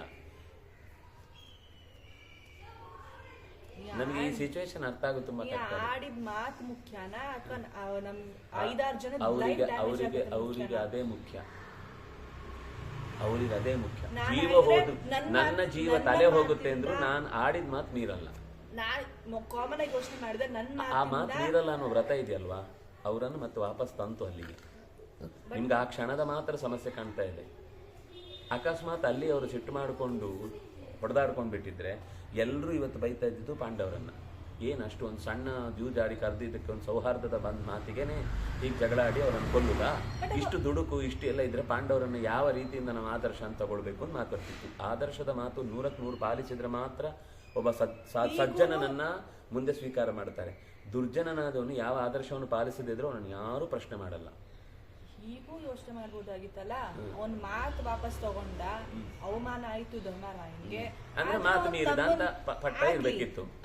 ಆದ್ರೆ ತಮ್ಮಂದಿರ್ಗೋಸ್ಕರ ನಾ ತ್ಯಾಗ ಮಾಡ್ದ ತರ ಅಕ್ಸೆಪ್ಟ್ ಮಾಡ್ಬೋದಿತ್ತಲ್ಲ. ಅದು ಈಗ ಅಲ್ಲ, ಆಗದ ಪರಿಸ್ಥಿತಿಯನ್ನ ನೀವು ಹಿಂದೆ ಮುಂದೆ ಎಲ್ಲ ಗಮನಿಸಿದ್ರೆ ಮಾತು ಹಿಂದೆ ತಗೊಳ್ಳಿಕ್ಕೆ ಅವಕಾಶ ಇರಲಿಲ್ಲ. ಯಾಕಂದ್ರೆ ಅದು ದೊಡ್ಡಪ್ಪ ಕರೆದಿದ್ದಾನೆ, ಬರಬೇಕು, ಆಟ ಆಡ್ಬೇಕಷ್ಟೆ. ಅದನ್ನು ಪ್ಲಾನ್ ಮಾಡಿಯೇ ಮಾಡಿರ್ತಾರೆ ಅವರು. ದೊಡ್ಡಪ್ಪನ ಮಾತು ಮೀರಲ್ಲ ಧರ್ಮರಾಜ ಅಂತ ಗೊತ್ತಿತ್ತು ಅವರಿಗೆ. ಮೀರಲ್ಲ ಅಂತ ಅಂದ್ಬಿಟ್ಟು ಮನೆ ಮಠ ಬೀದಿಗೆ ಬಂದು ಪರವಾಗಿಲ್ಲ, ಇದು ಹುಚ್ಚತನ ಅಂತ ಅನ್ನಲ್ವಾ? ಅವ್ರಿಗೆ ಆನಂದ ಆಗ್ತಾ ಇದೆ. ನನ್ನ ಮಾತೆಲ್ಲ ಬೇರೆಯವರೊಬ್ರು ಹೇಳ್ತಿದ್ದಾರೆ, ನಾನೇ ಯಾವಾಗ್ಲೂ ಟಾರ್ಗೆಟ್ ಆಗ್ತಿದೆ, ಇವತ್ತು ನಾನು ಬೇರೆ ತರ ಮಾತಾಡ್ತಿದ್ದಾರೆ ಅಂತ. ಮೇ ಬಿ ಕೃಷ್ಣನು ಆ ಟೈಮಲ್ಲಿ ಎಂಟರ್ ಆಗ್ಬಿಟ್ಟು ಹೇಳ್ಬೋದಿತ್ತು, ಇಟ್ಸ್ ನಾಟ್ ಫೇರ್ ಅಂತ ಹೇಳ್ಬೋದಿತ್ತು. ಅವನು ದ್ವಾರಕೆಯಲ್ಲಿದ್ದಾನೆ. ಬಟ್ ಕೃಷ್ಣ ಪ್ರಾರ್ಥನೆ ಮಾಡ್ತಿದ್ದ ದ್ರೌಪದಿಗೆ ಬಟ್ಟೆ ಕೊಡ್ತಾನಲ್ಲ. ಬಟ್ಟೆ ಕೊಡ್ತಾನೆ, ಮಾತಿಗೆ ಸಿಗಲ್ಲ ಅಲ್ಲಿ ಯಾರಿಗೂ, ರಕ್ಷೆ ಆಗುತ್ತೆ. ಮಾತು ಸಿಗದೆ ಏನು, ಅವನಿಗೆ ಗೊತ್ತಿಲ್ಲದವ್ರದ್ದೇನಿದೆ ಅದನ್ನೆಲ್ಲ ಹಂಗಂಗೆ ಸರಿ ಮಾಡೋದೆಲ್ಲ ಗೊತ್ತಿರುತ್ತೆ ಅವನಿಗೆ, ಮಾಡ್ಬೋದಿತ್ತು. ಅಲ್ಲ, ದುರ್ಯೋಧನ ಹುಟ್ಟಿಸ್ಲೇಬಾರ್ದಿತ್ತು, ಅಲ್ಲೇ ಬಟನ್ ಒತ್ತಿ ಬಿಟ್ಟಿದ್ರೆ ಮುಗಿದೋಗ್ತಿತ್ತು. ಕತೆ ವಾದ ನಡೆದು ಒಂದು ವಿಷಯ ನಾನು ಹೇಳ್ತೇನೆ, ನಡೆದು ಹೋದ ಘಟನೆಯ ಬಗ್ಗೆ ನೀವೇನೇ ಡಿಸ್ಕಷನ್ ಮಾಡಿದ್ರು ಅದೇನು ಚೇಂಜ್ ಆಗಲ್ಲ. ಹೀಗಾಗಬೇಕಿತ್ತು, ಹಾಗಾಗಬೇಕಿತ್ತು, ನಮ್ಮ ಜೀವನದಲ್ಲಿ ಬರೋ ತನಕ ಅದು ಹಾಗೇನೆ ಅನಿಸುತ್ತೆ. ಮಾತು ಅನ್ನೋದು ಕ್ಷತ್ರಿಯರಿಗೆ ದೊಡ್ಡ ವರ. ಅವ್ರು ಅದನ್ನು ಎಷ್ಟು ತಪ್ಪಿಸಿದ್ರು ಅಷ್ಟು ಅವರಲ್ಲಿ ಶಕ್ತಿ ಉಳಿಯುತ್ತೆ. ಎಷ್ಟು ಮುಖ್ಯನ ಧರ್ಮ ಮುಖ್ಯನ, ಮಾತು ರಕ್ಷಿಸುವುದು ಧರ್ಮವೇ ಅವರಿಗೆ. ಮಾತನ್ನು ಉಳಿಸಿಕೊಳ್ಳುವುದು ಧರ್ಮವೇ. ಅದು ಹೋಯ್ತು ಅಂದ್ರೆ ಧರ್ಮನೇ ಹೋಯ್ತು. ಬೇರೆಯವ್ರಿಗೆಲ್ಲಾದ್ರೂ ಹಿಂಸೆ ಆಯ್ತಲ್ಲ, ಅದು ಈಗ ಆ ವಿಷಯದಲ್ಲಿ ಅಲ್ಲೇ ಜಗಳ ಆಗ್ಲಿ ಅಂತಾನೆ ಕಾಯ್ತಾ ಇದ್ದದ್ದು ಧರ್ಮರಾಜ. ದುರ್ಯೋಧನ ಅದನ್ನ ಆಗ್ಬಾರ್ದು ಅಂತ ಸುಮ್ಮನೆ ಎಲ್ಲರೂ ಹೊರಟಿದ್ದು. ನಮ್ಮ ಮಧ್ಯದಲ್ಲಿ ಪರಸ್ಪರ ಜಗಳ ಬರಬಾರ್ದು ಅಂತ. ಅವನೇನು ಅಂದ್ಕೊಂಡಿದ್ದ, ದ್ರೌಪದಿ ವಿಷಯದಲ್ಲಿ ಇವರೆಲ್ಲ ಕಿತ್ತಾಡ್ತಾರೆ ಅಂದ್ಕೊಂಡ. ಅದಾಗಲಿಲ್ಲ.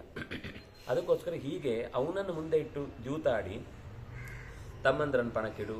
ನಿಮಗೆ ಜೂಜ್ ಆಡೋರನ್ನ ಒಂದ್ಸಲ ಹೋಗಿ ಗ್ಯಾಮ್ಲಿಂಗಲ್ಲಿ ಕೂತಾಗ ನೋಡಿ ಅವ್ರು ಹೇಗೆ ಮಾಡ್ತಿರ್ತಾರೆ ಅಂದರೆ, ನೀವು ಬಾಯಿ ಬಿಟ್ಟು ಹೇಳಿ ಇದು ಬೇಡ ಇದು ಬೇಡ ಇದು ಬೇಡ ಅಂತ, ನಿಮ್ಮ ಮಾತು 100ಕ್ಕೆ 100 ಅವ್ರು ತಿರಸ್ಕರಿಸಿ, ನೀವು ಯಾರೇ ಆಗಿರಲಿ, ಅಣ್ಣ ಆಗಿರಲಿ, ಅಕ್ಕ ಆಗಿರಲಿ, ಅತ್ತೆ ಆಗಲಿ, ಹೆಂಡತಿ ಆಗಲಿ, ಗಂಡ ಆಗಲಿ, ತಂದೆ ಆಗಿರಲಿ, ನಿಮ್ಮ ಜೀವ ಕೆಡುವ ಗೆಳೆಯ ಆಗಿರಲಿ, ಅಲ್ಲಿ ಒಂದು ಸರ್ತಿ ಅವ್ರು ಗ್ಯಾಮ್ಲಿಂಗ್ ಇಳಿದ್ರು ಅಂದರೆ ಉಳಿದದ್ದು ಎಲ್ಲ ವಸ್ತು ಕಳೆದು ಹೋಗೋ ತನಕ ಅವ್ರಿಗೆ ಬೀದಿಗೆ ಬಿದ್ದು ಪಶ್ಚಾತ್ತಾಪದಿಂದ ಮುಂದಿದ್ದೆಲ್ಲ ಗೊತ್ತಾದ ಮೇಲೆ ಅವ್ರಿಗೆ ಇದೆಲ್ಲ ಮಾಡಿದ ತಪ್ಪು ಅಂತ ಅರ್ಥ ಆಗುತ್ತೆ. ಅಲ್ಲಿ ತನಕ ಅದು ಅರ್ಥ ಆಗಲ್ಲ,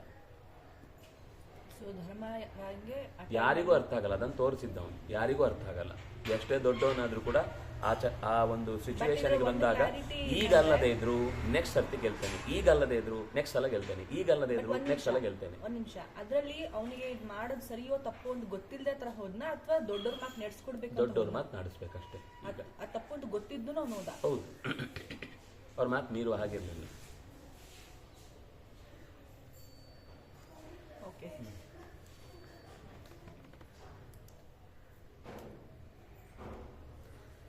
ಛದ್ಮನ ಶರದಂ ಚೈಕಾಂ ಎಲ್ಲೋಯ್ತು. 12 ವರ್ಷಗಳ ಕಾಲ ಕಾಡಿನಲ್ಲಿ ಕಾಲ ಕಳೆದಿದ್ದೇವೆ. 1 ವರ್ಷ ವೇಷ ಮರೆಸಿ ಧೃತರಾಷ್ಟ್ರನ ಶಾಸನದಂತೆ ಯಾರಿಗೂ ತಿಳಿಯದಂತೆ ಹತ್ತಿರದ ಪ್ರಸಿದ್ಧದ ಊರಿನಲ್ಲಿ ಅನಾಯಾಸವಾಗಿ ಕಾಲ ಕಳೆದಿದ್ದೇವೆ. ಸ್ಥಾತ ನ ಸಮಯೇ ತಸ್ಮಿನ್ ಧೃತರಾಷ್ಟ್ರ ಇತಿ ಪ್ರಭೋ ನಾಹಾಸ್ಮ ಸಮಯಂ ಕೃಷ್ಣ ತದ್ದಿನೋ ಬ್ರಾಹ್ಮಣಾವಿದು. ಆದರೂ ಅಲ್ಲಿಯೂ ಕೊನೆಗೆ ನಾವು 13ನೇ ವರ್ಷ ಪೂರ್ತಿ ಸಮಯ ಮುಗ್ದಿಲ್ಲ ಅನ್ನೋ ಒಂದು ವಾದನೂ ಶುರುವಾದರೆ ಆಗ ಉಳಿದ ಜ್ಞಾನಿಗಳು ತಿಳಿದವರು ಮಾತ್ರ ಇಲ್ಲ, ಅವರು ಸಮಯ ಅಂತಂದರೆ ಒಪ್ಪಂದ, 1 ವರ್ಷ ಕಂಪ್ಲೀಟ್ ಆಗಬೇಕು ಅನ್ನುವ ಒಪ್ಪಂದವನ್ನು ಪೂರೈಸಿದ್ದಾರೆ ಅಂತ ಕೃಷ್ಣ ತಿಳಿದಿದ್ದ. ಕೃಷ್ಣ ನೀನು ಅದನ್ನು ತಿಳಿದು ಹೇಳಿದ್ದಿ, ಜ್ಞಾನಿಗಳು ಅದನ್ನು ಅಲ್ಲಿ ತಿಳಿಸಿದರು. ಕ್ರುದ್ಧೋ ರಾಜ ಧೃತರಾಷ್ಟ್ರ ಸ್ವಧರ್ಮಂ ನಾನು ಪಶ್ಯತಿ ವಶ್ಯತ್ವಾತ್ ಪುತ್ರಗರ್ಧಿತ್ವಾತ್ ಮಂದಸ್ಯಾನ್ವೇತಿ ಶಾಸನಂ. ಅತಿಯಾಸೆಯ ಎಲ್ಲ ತನ್ನ ಮಕ್ಕಳಿಗೆ ಸಿಗಲಿ ಎನ್ನುವ ಆ ದುರಾಸೆಯ ಧೃತರಾಷ್ಟ್ರ ತನ್ನ ಧರ್ಮ ಏನು ದೊಡ್ಡಪ್ಪನಾಗಿ ಎರಡೂ ಮಕ್ಕಳಲ್ಲಿ, ತನ್ನದಲ್ಲದ ಎರಡೂ ಮಕ್ಕಳಲ್ಲಿ ಸಮಾನವಾದ ಪ್ರೀತಿಯನ್ನು ತೋರಿಸಬೇಕು ಅನ್ನುವ ಧರ್ಮವನ್ನು ಮರೆತು ಬಿಟ್ಟಿದ್ದಾನೆ. ನಾವು ಒಂದು ಮಾತು ಕೇಳ್ತೇವೆ ಅನ್ನೋ ಒಂದೇ ಕಾರಣಕ್ಕೆ ಈಗ ಮತ್ತೆ ನಮ್ಮನ್ನು ಕಾಡಿಗೆ ಹೋಗುವುದಕ್ಕೆ ಪ್ರೇರೇಪಣೆ ಮಾಡ್ತಾ ಇದ್ದಾನೆ. ಪುತ್ರ ಗೃದ್ಧಿತ್ವ, ಮಗನಿಗೆ ಎಲ್ಲ ಸಂಪತ್ತು ಸಿಗಬೇಕು ಅನ್ನುವ ಆಸೆ, ಮಗನ ಮಾತಿಗೆ ಬಲಿ, ವಶ್ಯ ಅಂದರೆ ಅವನು ಹೇಳಿದ ಹಾಕಿ ಕುಣಿತಾ ಇದ್ದಾನೆ. ಮಂದಸ್ಯ ಶಾಸನಂ ಅನ್ವೇತಿ, ಮಂದನಾದ ದಡ್ಡನಾದ ಬುದ್ಧಿವಂತನ ತರ ತನ್ನನ್ನು ತಾನು ಪೋಸ್ಕೊಡುವಂತಹ ದುರ್ಯೋಧನನ ಮಾತಿಗೆ ಬಲಿ ಬಿದ್ದಿದ್ದಾನೆ. ಸುಯೋಧನ ಮತೆ ತಿಷ್ಟನ್ ರಾಜಾಸ್ಮಾಸು ಜನಾರ್ದನ ಮಿಥ್ಯಾಚರತೆ ಲುಬ್ಧಸ್ಸನ್ ಚರನ್ ಹಿ ಪ್ರಿಯಮಾತ್ಮನಃ. ಸುಯೋಧನನ ಅಭಿಪ್ರಾಯದಂತೆ ರಾಜನು ಕೂಡ ನಮ್ಮ ವಿಷಯದಲ್ಲಿ ಓ ಜನಾರ್ದನನೇ ಮೋಸವೇ ಮಾಡ್ತಾ ಇದ್ದಾನೆ. ಮಿಥ್ಯಾಚರತಿ, ಮಿಥ್ಯಾ ಅಂದರೆ ಅನ್ಯಾಯ, ಮೋಸವನ್ನೇ ಆಚರಣೆ ಮಾಡ್ತಾ ಇದ್ದಾನೆ. ಹೇ ಲೋಭಿಯಾಗಿದ್ದಾನೆ. ಪ್ರಿಯಂ ಆತ್ಮನಃ, ತನಗೆ ವ್ಯಕ್ತಿಗತವಾಗಿ ಸುಖಕ್ಕೆ ಕಾರಣವಾದ ಸಂಗತಿಗೆ ಹೆಚ್ಚು ಒಲವು ತೋರಿಸ್ತಾ ಇದ್ದಾನೆ. ಇತೋ ದುಃಖತರಂ ಕಿನ್ನು ಯದಹಂ ಮಾತರಂ ತತಃ ಸಂವಿಧಾತುಂ ನ ಶಕ್ನೋಮಿ ಮಿತ್ರಾಣಾಂ ವಾ ಜನಾರ್ದನ. ನಮ್ಮವರು ಅಂತ ನಾವು ತುಂಬ ಆತ್ಮೀಯವಾಗಿ ನಂಬಿದವರ ಮಾತಿನಲ್ಲೇ ಇಷ್ಟು ಮೋಸ ಇದ್ರೆ ಇದಕ್ಕಿಂತ ದುಃಖಕರವಾದ ಸಂಗತಿ ಮತ್ತೊಂದಿದೆಯಾ?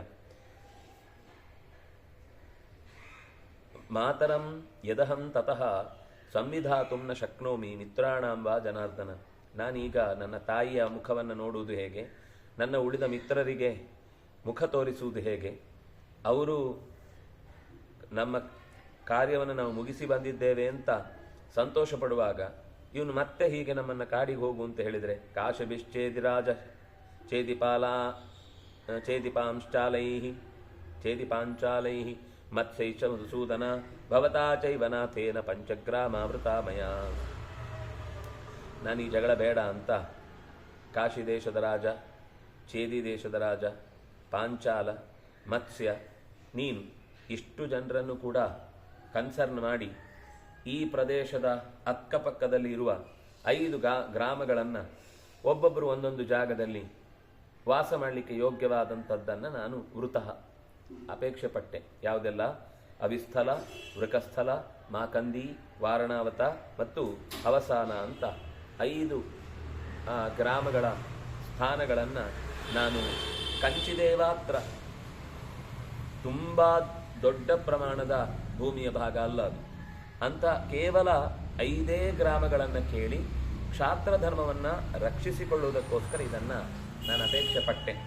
ಹಾಗಿದ್ರೂ ಕೂಡ ಪಂಚನಸ್ತಾತದೀಯಂತ ಗ್ರಾಮ ವಾ ನಗರಾಣಿವ, ನಿನಗೆ ನಗರ ಆದರೂ ಆಗಬಹುದು, ಗ್ರಾಮ ಆದರೂ ಆಗ್ಬೋದು. ನಾನು ಇದೇ ಜಾಗ ಬೇಕು ಅಂತ ಹೀಗೆ ಕೇಳಿದೆ. ಇದೊಂದು ಉದಾಹರಣೆಗೆ ಅಂತ ಕೇಳಿದ್ದು.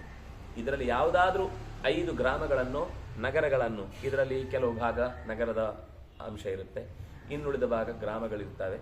ನಿನಗಿಲ್ಲ ಇದರಲ್ಲಿ ನಗರ ಕೊಡ್ಲಿಕ್ಕೆ ಆಗುದಿಲ್ಲ ಅಂದರೆ ಗ್ರಾಮ ಕೊಡು, ಗ್ರಾಮ ಕೊಡ್ಲಿಕ್ಕೆ ಆಗುದಿಲ್ಲ ಅಲ್ಲಿ ಬೆಳೆ ಬೆಳೆಯುವುದು, ನಗರ ಕೊಡು. ಒಟ್ಟಂತ 5 ಭಾಗಗಳನ್ನು ಕೊಡು ಅಂತ ನಾವು ಕೇಳಿದ್ವಿ.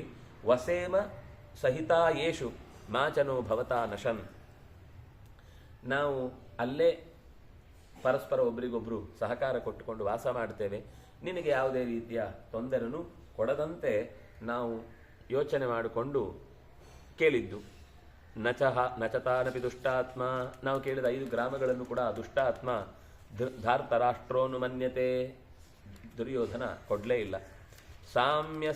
ಸಾಮ್ಯಮಾತ್ಮನಿ ಮತ್ವಾಸೌ ಅಥೋ ದುಃಖತರನ್ನು ಕಿಂ.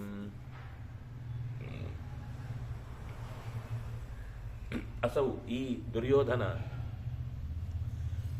ನಮ್ಮಲ್ಲಿ ಪರಸ್ಪರ ಒಂದು ಅನ್ಯೋನ್ಯ ಭಾವ ಇರುವುದಕ್ಕೆ ಅವಕಾಶ ಇರುವ ಈ ಆಫರ್ ಅನ್ನು ಕೂಡ ಒಪ್ಪಿಕೊಳ್ಳದೆ ಪೂರ್ಣವಾಗಿ ತಿರಸ್ಕಾರ ಮಾಡಿದ. ತಥೋ ದುಃಖತರನ್ನು ಕಿಂ.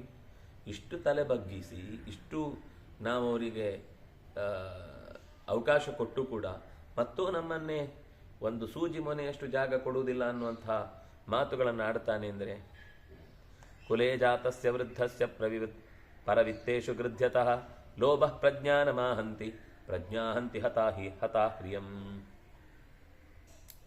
ಹತಾ ಪ್ರಜ್ಞಾ ಹ್ರಿಯಂ ಹಂತಿ. ಕುಲೇ ಜಾತಸ್ಯ ವೃದ್ಧಸ್ಯ ಪರವಿತ್ತೇಷು ಗೃಧ್ಯತಃ. ಇನ್ನೊಬ್ಬರ ಸಂಪತ್ತಿನ ಕಡೆಗೆ ಯಾವಾಗಲೂ ದೊಡ್ಡವರು ಅಂತ ಕೇವಲ ತಲೆನೆರೆದದ್ದು ಮಾತ್ರ ಹೊರತು ಹೃದಯ ವಿಶಾಲವಾಗದೆ ಇನ್ನೂ ನನಗೆ ಬೇಕು, ನನ್ನವರಿಗೆ ಬೇಕು, ನನ್ನ ಮಕ್ಕಳಿಗೆ ಬೇಕು ಅಂತ ದುರಾಸೆಯನ್ನ ತಾಳುವಂಥದ್ದು ಲೋಭ. ಈ ಲೋಭ ಪ್ರಜ್ಞಾನಂ ಆಹಂತಿ. ಪ್ರಜ್ಞಾನ ಅಂತಂದರೆ ವಿವೇಚನಾ ಶಕ್ತಿಯನ್ನು ಅದು ಕಳೆದು ಬಿಡುತ್ತೆ. ಲೋಭ ಪ್ರಜ್ಞಾನಮಾಹಂತಿ. ಪ್ರಜ್ಞಾ ಹತ ಪ್ರಿಯಂ ಹಂತಿ. ನಾಚಿಕೆ ಬಿಡಿಸುತ್ತೆ. ಯಾವಾಗ ಪ್ರಜ್ಞೆ ಇಲ್ವೋ ಆವಾಗ ಅದು ಮಾಡೋದು ತಪ್ಪು ಅಂತ ಆದಾಗ ಒಂದೇನೋ ಬೇಡ ಇತ್ತು, ತಪ್ಪಾಗುತ್ತೋ ಏನೋ, ಅವ್ರಿಗೇನು ಅನಿಸುತ್ತೋ ಏನೋ ಅನ್ನುವ ಈ ಒಳಗಿನಿಂದ ಮಾಡಬಾರದು ಅನ್ನುವ ಎಚ್ಚರಿಕೆ ಕೊಡುವ ಒಂದು ನಾಚಿಕೆ ಏನಿದೆ ಅದು ಸತ್ತು ಹೋಗುತ್ತೆ. ಶ್ರೀರ್ಹತ ಪುರುಷಂ ಹಂತಿ. ಶ್ರೀರ್ಹತ ಬಾಧತೆ ಧರ್ಮಂ. ಯಾವಾಗ ನಾಚಿಕೆ ಹೊರಟೋಗುತ್ತೋ ಆಗ ಧರ್ಮ ನಾಶ ಆಗುತ್ತೆ. ಧರ್ಮೋ ಹಂತಿ ಹತಶ್ರಿಯಂ. ಯಾವಾಗ ಧರ್ಮ ನಾಶ ಆಗುತ್ತೋ ಆಗ ಸಂಪತ್ತೆಲ್ಲವೂ ಕೂಡ ನಿರ್ನಾಮಾಗಿ ಹೋಗುತ್ತೆ. ಶ್ರೀರ್ಹತ ಪುರುಷಂ ಹಂತಿ. ಆ ಸಂಪತ್ತು ನಾಶ ಆಯಿತು ಅಂದರೆ ವ್ಯಕ್ತಿಯೇ ಸತ್ತ ಅಂತ ಲೆಕ್ಕ. ಪುರುಷಸ್ಯಾಧನಂ ವಧಃ. ಯಾವಾಗ ಒಬ್ಬ ವ್ಯಕ್ತಿಗೆ ಸಂಪತ್ತಿಲ್ಲ ಅಂತಾಗುತ್ತೋ ಆ ಸಂಪತ್ತಿಲ್ಲದಿರುವಿಕೆ ಅಂತ ಅನ್ನೋದೇ ಅವನ ಸಾವಿನ ಮತ್ತೊಂದು ರೂಪ. ಅಧನಂ ದುಡ್ಡಿಲ್ಲದೆ ಇರುವಿಕೆ. ಕೇವಲ ದುಡ್ಡು ಅಂದರೆ ನೀವು ಕೈದು ಚಿಲ್ಲರೆ ಅಂತ ಯೋಚನೆ ಮಾಡಬೇಡಿ. ಅಧಿಕಾರವೂ ಒಂದು ದುಡ್ಡು, ವ್ಯವಹಾರವೂ ಒಂದು ದುಡ್ಡು, ಜನರ ಸಂಪರ್ಕವೂ ಒಂದು ದುಡ್ಡು, ನೆಮ್ಮದಿಯೂ ಒಂದು ದುಡ್ಡು. ಈ ಎಲ್ಲ ದುಡ್ಡುಗಳಿಂದ ಕೂಡಿದ್ರೆ ಮಾತ್ರ ಒಬ್ಬ ವ್ಯಕ್ತಿ ಪರಿಪೂರ್ಣ. ಸಂಪತ್ತು ಅನ್ನೋದು ಇಲ್ಲದೇ ಇದ್ದರೆ ದೈವೀ ಸಂಪತ್ತು ಅಂತ ನೀವು ಇಟ್ಕೊಳ್ಳಿ. ಕೇವಲ ಕೈಗೆ ಸಿಕ್ಕಿದ 4 ಬಂಗಾರದ ನಾಣ್ಯದ ಬಗ್ಗೆ ಮಾತಾಡ್ತಿಲ್ಲ ಅವನು. ಸಮಗ್ರ ಎಲ್ಲ ರೀತಿಯಿಂದಲೂ ಸಂಪತ್ತು ಸೇರಿದ ಒಬ್ಬ ಕ್ಷತ್ರಿಯನಿಗೆ ಆಳ್ವಿಕೆ ನಡೆಸಲಿಕ್ಕೆ ಏನೆಲ್ಲ ಬೇಕು ಅಷ್ಟು ಇಲ್ಲದೆ ಹೋಯಿತು ಅಂದರೆ ಪುರುಷಸ್ಯ ಅಧನಂ ವಧಃ. ಧನಿಕತನ ಅಂತ ಅನ್ನುವುದೇ ಇಲ್ಲದೆ ಹೋದರೆ ಅದು ಅವನಿಗೆ ವಧ, ಸಾವು ಇದ್ದ ಹಾಗೆ. ಅದನಾಧಿ ನಿವರ್ತಂತೆ ಜ್ಞಾತಯ ಸುಹೃದೋದ್ವಿಜಾ. ಯಾವಾಗ ಅವನು ಒಬ್ಬ ಮನೆತನದಿಂದಲೂ ಗುಣದಿಂದಲೂ ಕ್ರಿಯೆಯಿಂದಲೂ ಕಾರ್ಯದಿಂದಲೂ ಏನೆಲ್ಲ ಹಿರಿತನವನ್ನು ಸಂಪಾದಿಸಿ ಒಂದೇ ಸರ್ತಿ ಕೆಳಕ್ಕೆ ಜಾರುತ್ತಾನೆ, ಆವಾಗ ಯಾವಾಗ ಅವನು ಅಧನ ಅಂತ ಗೊತ್ತಾಗುತ್ತೆ, ಸಂಪದ್ರಹಿತ ಅಂತ ಅನಿಸುತ್ತೋ ಆವಾಗ ಅಧನಾಧಿ ಜ್ಞಾತಯ ನಿವರ್ತಂತೆ. ಬಂಧುಗಳೆಲ್ಲ ದೂರ ಆಗ್ತಾರೆ. ಅವನ ಹತ್ರ ಅಧಿಕಾರ ಇಲ್ಲ ಅಂತ ಗೊತ್ತಾದಾಗ, ಅವನ ಹತ್ರ ಅಧಿಕಾರ ಇಲ್ಲ, ಆಮೇಲೆ ಅವನ ಹತ್ರ ತಾಕತ್ತಿಲ್ಲ, ಅವನಿಗೆ ನೆಮ್ಮದಿ ಇಲ್ಲ, ಅವನು ಬೇಕಾದಷ್ಟು ದುರ್ಬಲನಾಗಿ ಯಾವುದೇ ರೀತಿಯ ಸೌಖ್ಯವನ್ನು ಆತ ಹೊಂದಿಲ್ಲ ಅಂತ ಗೊತ್ತಾದಾಗ ಬಂಧುಗಳು, ಮಿತ್ರರು, ಜೊತೆಗೆ ಉಳಿದಂತೆ ಅವನನ್ನು ಆಶ್ರಯಿಸಿ ಬದುಕ್ತಾ ಇದ್ದಂತಹ ಸಜ್ಜನರು ಎಲ್ಲರೂ ಹೊರಟು ಹೋಗ್ತಾರೆ. ಅದಕ್ಕೊಂದು ಒಳ್ಳೆ ಉದಾಹರಣೆ ಕೊಡ್ತಾನೆ. ಅಪುಷ್ಪಾದ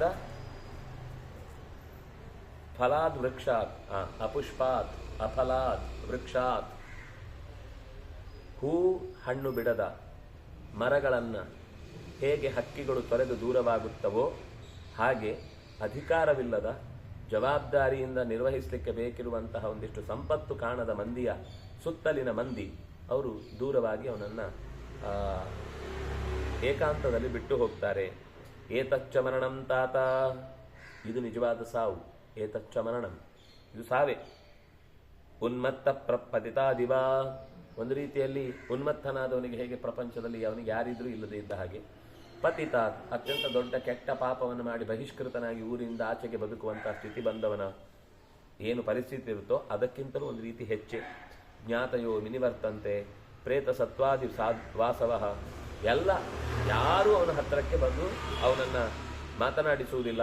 ನಾತಃ ಪಾಪೀಯಸೀಂ ಕಾಂಚಿತ್ ಅವಸ್ಥಾನ್ ಶಂಬರೋ ಬ್ರವೀತ್, ಇದಕ್ಕಿಂತ ಪಾಪೀಯಸಿ ಅತ್ಯಂತ ಕೀಳಾದ ಕಷ್ಟತರವಾದ ಇನ್ನೊಂದು ಅವಸ್ಥೆಯನ್ನು ನಾವು ಕಾಣುವುದು ಸಾಧ್ಯ ಇಲ್ಲ ಅಂತ ಶಂಬರ ಅಂತನ್ನುವನೊಬ್ಬ ಹಿಂದೆ ಹೇಳುತ್ತಿದ್ದ. ಯತ್ರ ನೈವಾದ್ಯನ ಪ್ರಾತಃ ಭೋಜನಂ ಪ್ರತಿಪದ್ಯತೆ ಧನಮಾಹು ಪರಂ ಧರ್ಮಂ ಧನೇ ಸರ್ವಂ ಪ್ರತಿಷ್ಠಿತಂ. ತಿನ್ಲಿಕ್ಕೆ ಉಣ್ಲಿಕ್ಕೆ ನಿತ್ಯದ ಪ್ರಾತರ್ ಭೋಜನಂ, ಬೆಳಗ್ಗೆ ಏನೂ ತಿನ್ಲಿಕ್ಕಿಲ್ಲ, ಮಧ್ಯಾಹ್ನ ಉಣ್ಲಿಕ್ಕೆ ಏನೂ ಸಿಗಲಿಲ್ಲ, ರಾತ್ರಿ ಅಂತೂ ನೀರೇ ಗತಿ ಅನ್ನೋ ಥರದ ಬದುಕು ಆದಾಗ ಅದು ತುಂಬ ಕಷ್ಟ ಅಂತ ಅನಿಸುತ್ತೆ. ಯಾಕೆಂದರೆ ದುರುಳರಿಗೆ ಕೆಲವು ವಿಷಯದಲ್ಲಿ ದುಡ್ಡೇ ಧರ್ಮ ಆಗಿಬಿಡುತ್ತೆ. ಎಷ್ಟೇ ಧರ್ಮಿಷ್ಠನಾದರೂ ಕೂಡ ಅವನ ಹತ್ರ ದುಡ್ಡಿಲ್ಲ ಅಂದರೆ ಅವನೊಂದು ಧರ್ಮಿಷ್ಠ ಅಂತ ಯಾರು ಕರೆಯಲ್ಲ. ಸಾಮಾನ್ಯ ಜನರ ಮಾತುಕತೆಯ ಬಗ್ಗೆ ಹೇಳ್ತಾ ಇದ್ದೇನೆ. ಧನೇ ಸರ್ವಂ ಪ್ರತಿಷ್ಠಿತಂ, ದುಡ್ಡಿನಲ್ಲೇ ಎಲ್ಲವೂ ನಿಂತಿದೆ. ನಾನು ದುಡ್ಡು ಅನ್ನೋ ಶಬ್ದ ಕೇವಲ ಬಳಸ್ತಾ ಇರೋದು ಧನ ಅನ್ನೋದನ್ನು ಯಥಾವತ್ತಾಗಿ ಅನುವಾದಿಸಿದೆ. ವಸ್ತುತಃ ದುಡ್ಡು ಅಂತ ಅಷ್ಟೇ ಅಲ್ಲ, ಅಧಿಕಾರ, ಸಂಪತ್ತು, ಆಶ್ರಯ, ಜನಗಳು ನಂಬಿಕೊಂಡು ಬರ್ತಾ ಇರುವಂತಹ ಒಂದು ಕಮ್ಯುನಿಕೇಷನ್ನು, ಇದೆಲ್ಲ ಮಿಕ್ಸ್ ಆಗಿ ಸೇರಿದರೆ ಅದು ರಾಜನ ರಾಜಧನ ಅಂದರೆ ಇದು. ದುಡ್ಡು ಅಂದರೆ ನಾವು 5 ರೂಪಾಯಿ ನೋಟು ಅಥವಾ ಕ್ಯಾಶ್ ಕಾರ್ಡು ಅಥವಾ ಇನ್ಯಾವುದೋ ಒಂದು ಸ್ಲಿಪ್ಗಳ ಬಗ್ಗೆ ಮಾತ್ರ ಮಾತಾಡ್ತಿಲ್ಲ. ಅದು ಒಂದು ಭಾಗ, ಅದು ಇಲ್ಲದೇ ಇದ್ರೆ ಆಗಲ್ಲ. ಆದರೆ ಅದು ಸೇರಿ ಸಮಸ್ತ ಅಧಿಕಾರಗಳಲ್ಲಿರುವಂಥ ವಸ್ತುಗಳೇನಿದೆ ಇದಿಲ್ಲದೆ ಹೋದರೆ ಅಧನ ಅಂತ ಅವನನ್ನು ಜೀವಂತಿ ಧನಿನೋಲೋಕೆ, ಧನಿನಃ ಜೀವಂತಿ. ಧನಿನಃ ಅಂದರೆ ದುಡ್ಡಿದ್ದವರು ಬದುಕ್ತಾರೆ, ಅಧಿಕಾರ ಇದ್ದವರು ಬದುಕ್ತಾರೆ, ಸಂಪತ್ತಿದ್ದವರು ಬದುಕ್ತಾರೆ, ನೆಮ್ಮದಿ ಇದ್ದವರು ಬದುಕ್ತಾರೆ, ಉಳಿದವರು ಯಾರು ಬದುಕಲ್ಲ. ಆದ್ರಿಂದಾಗಿ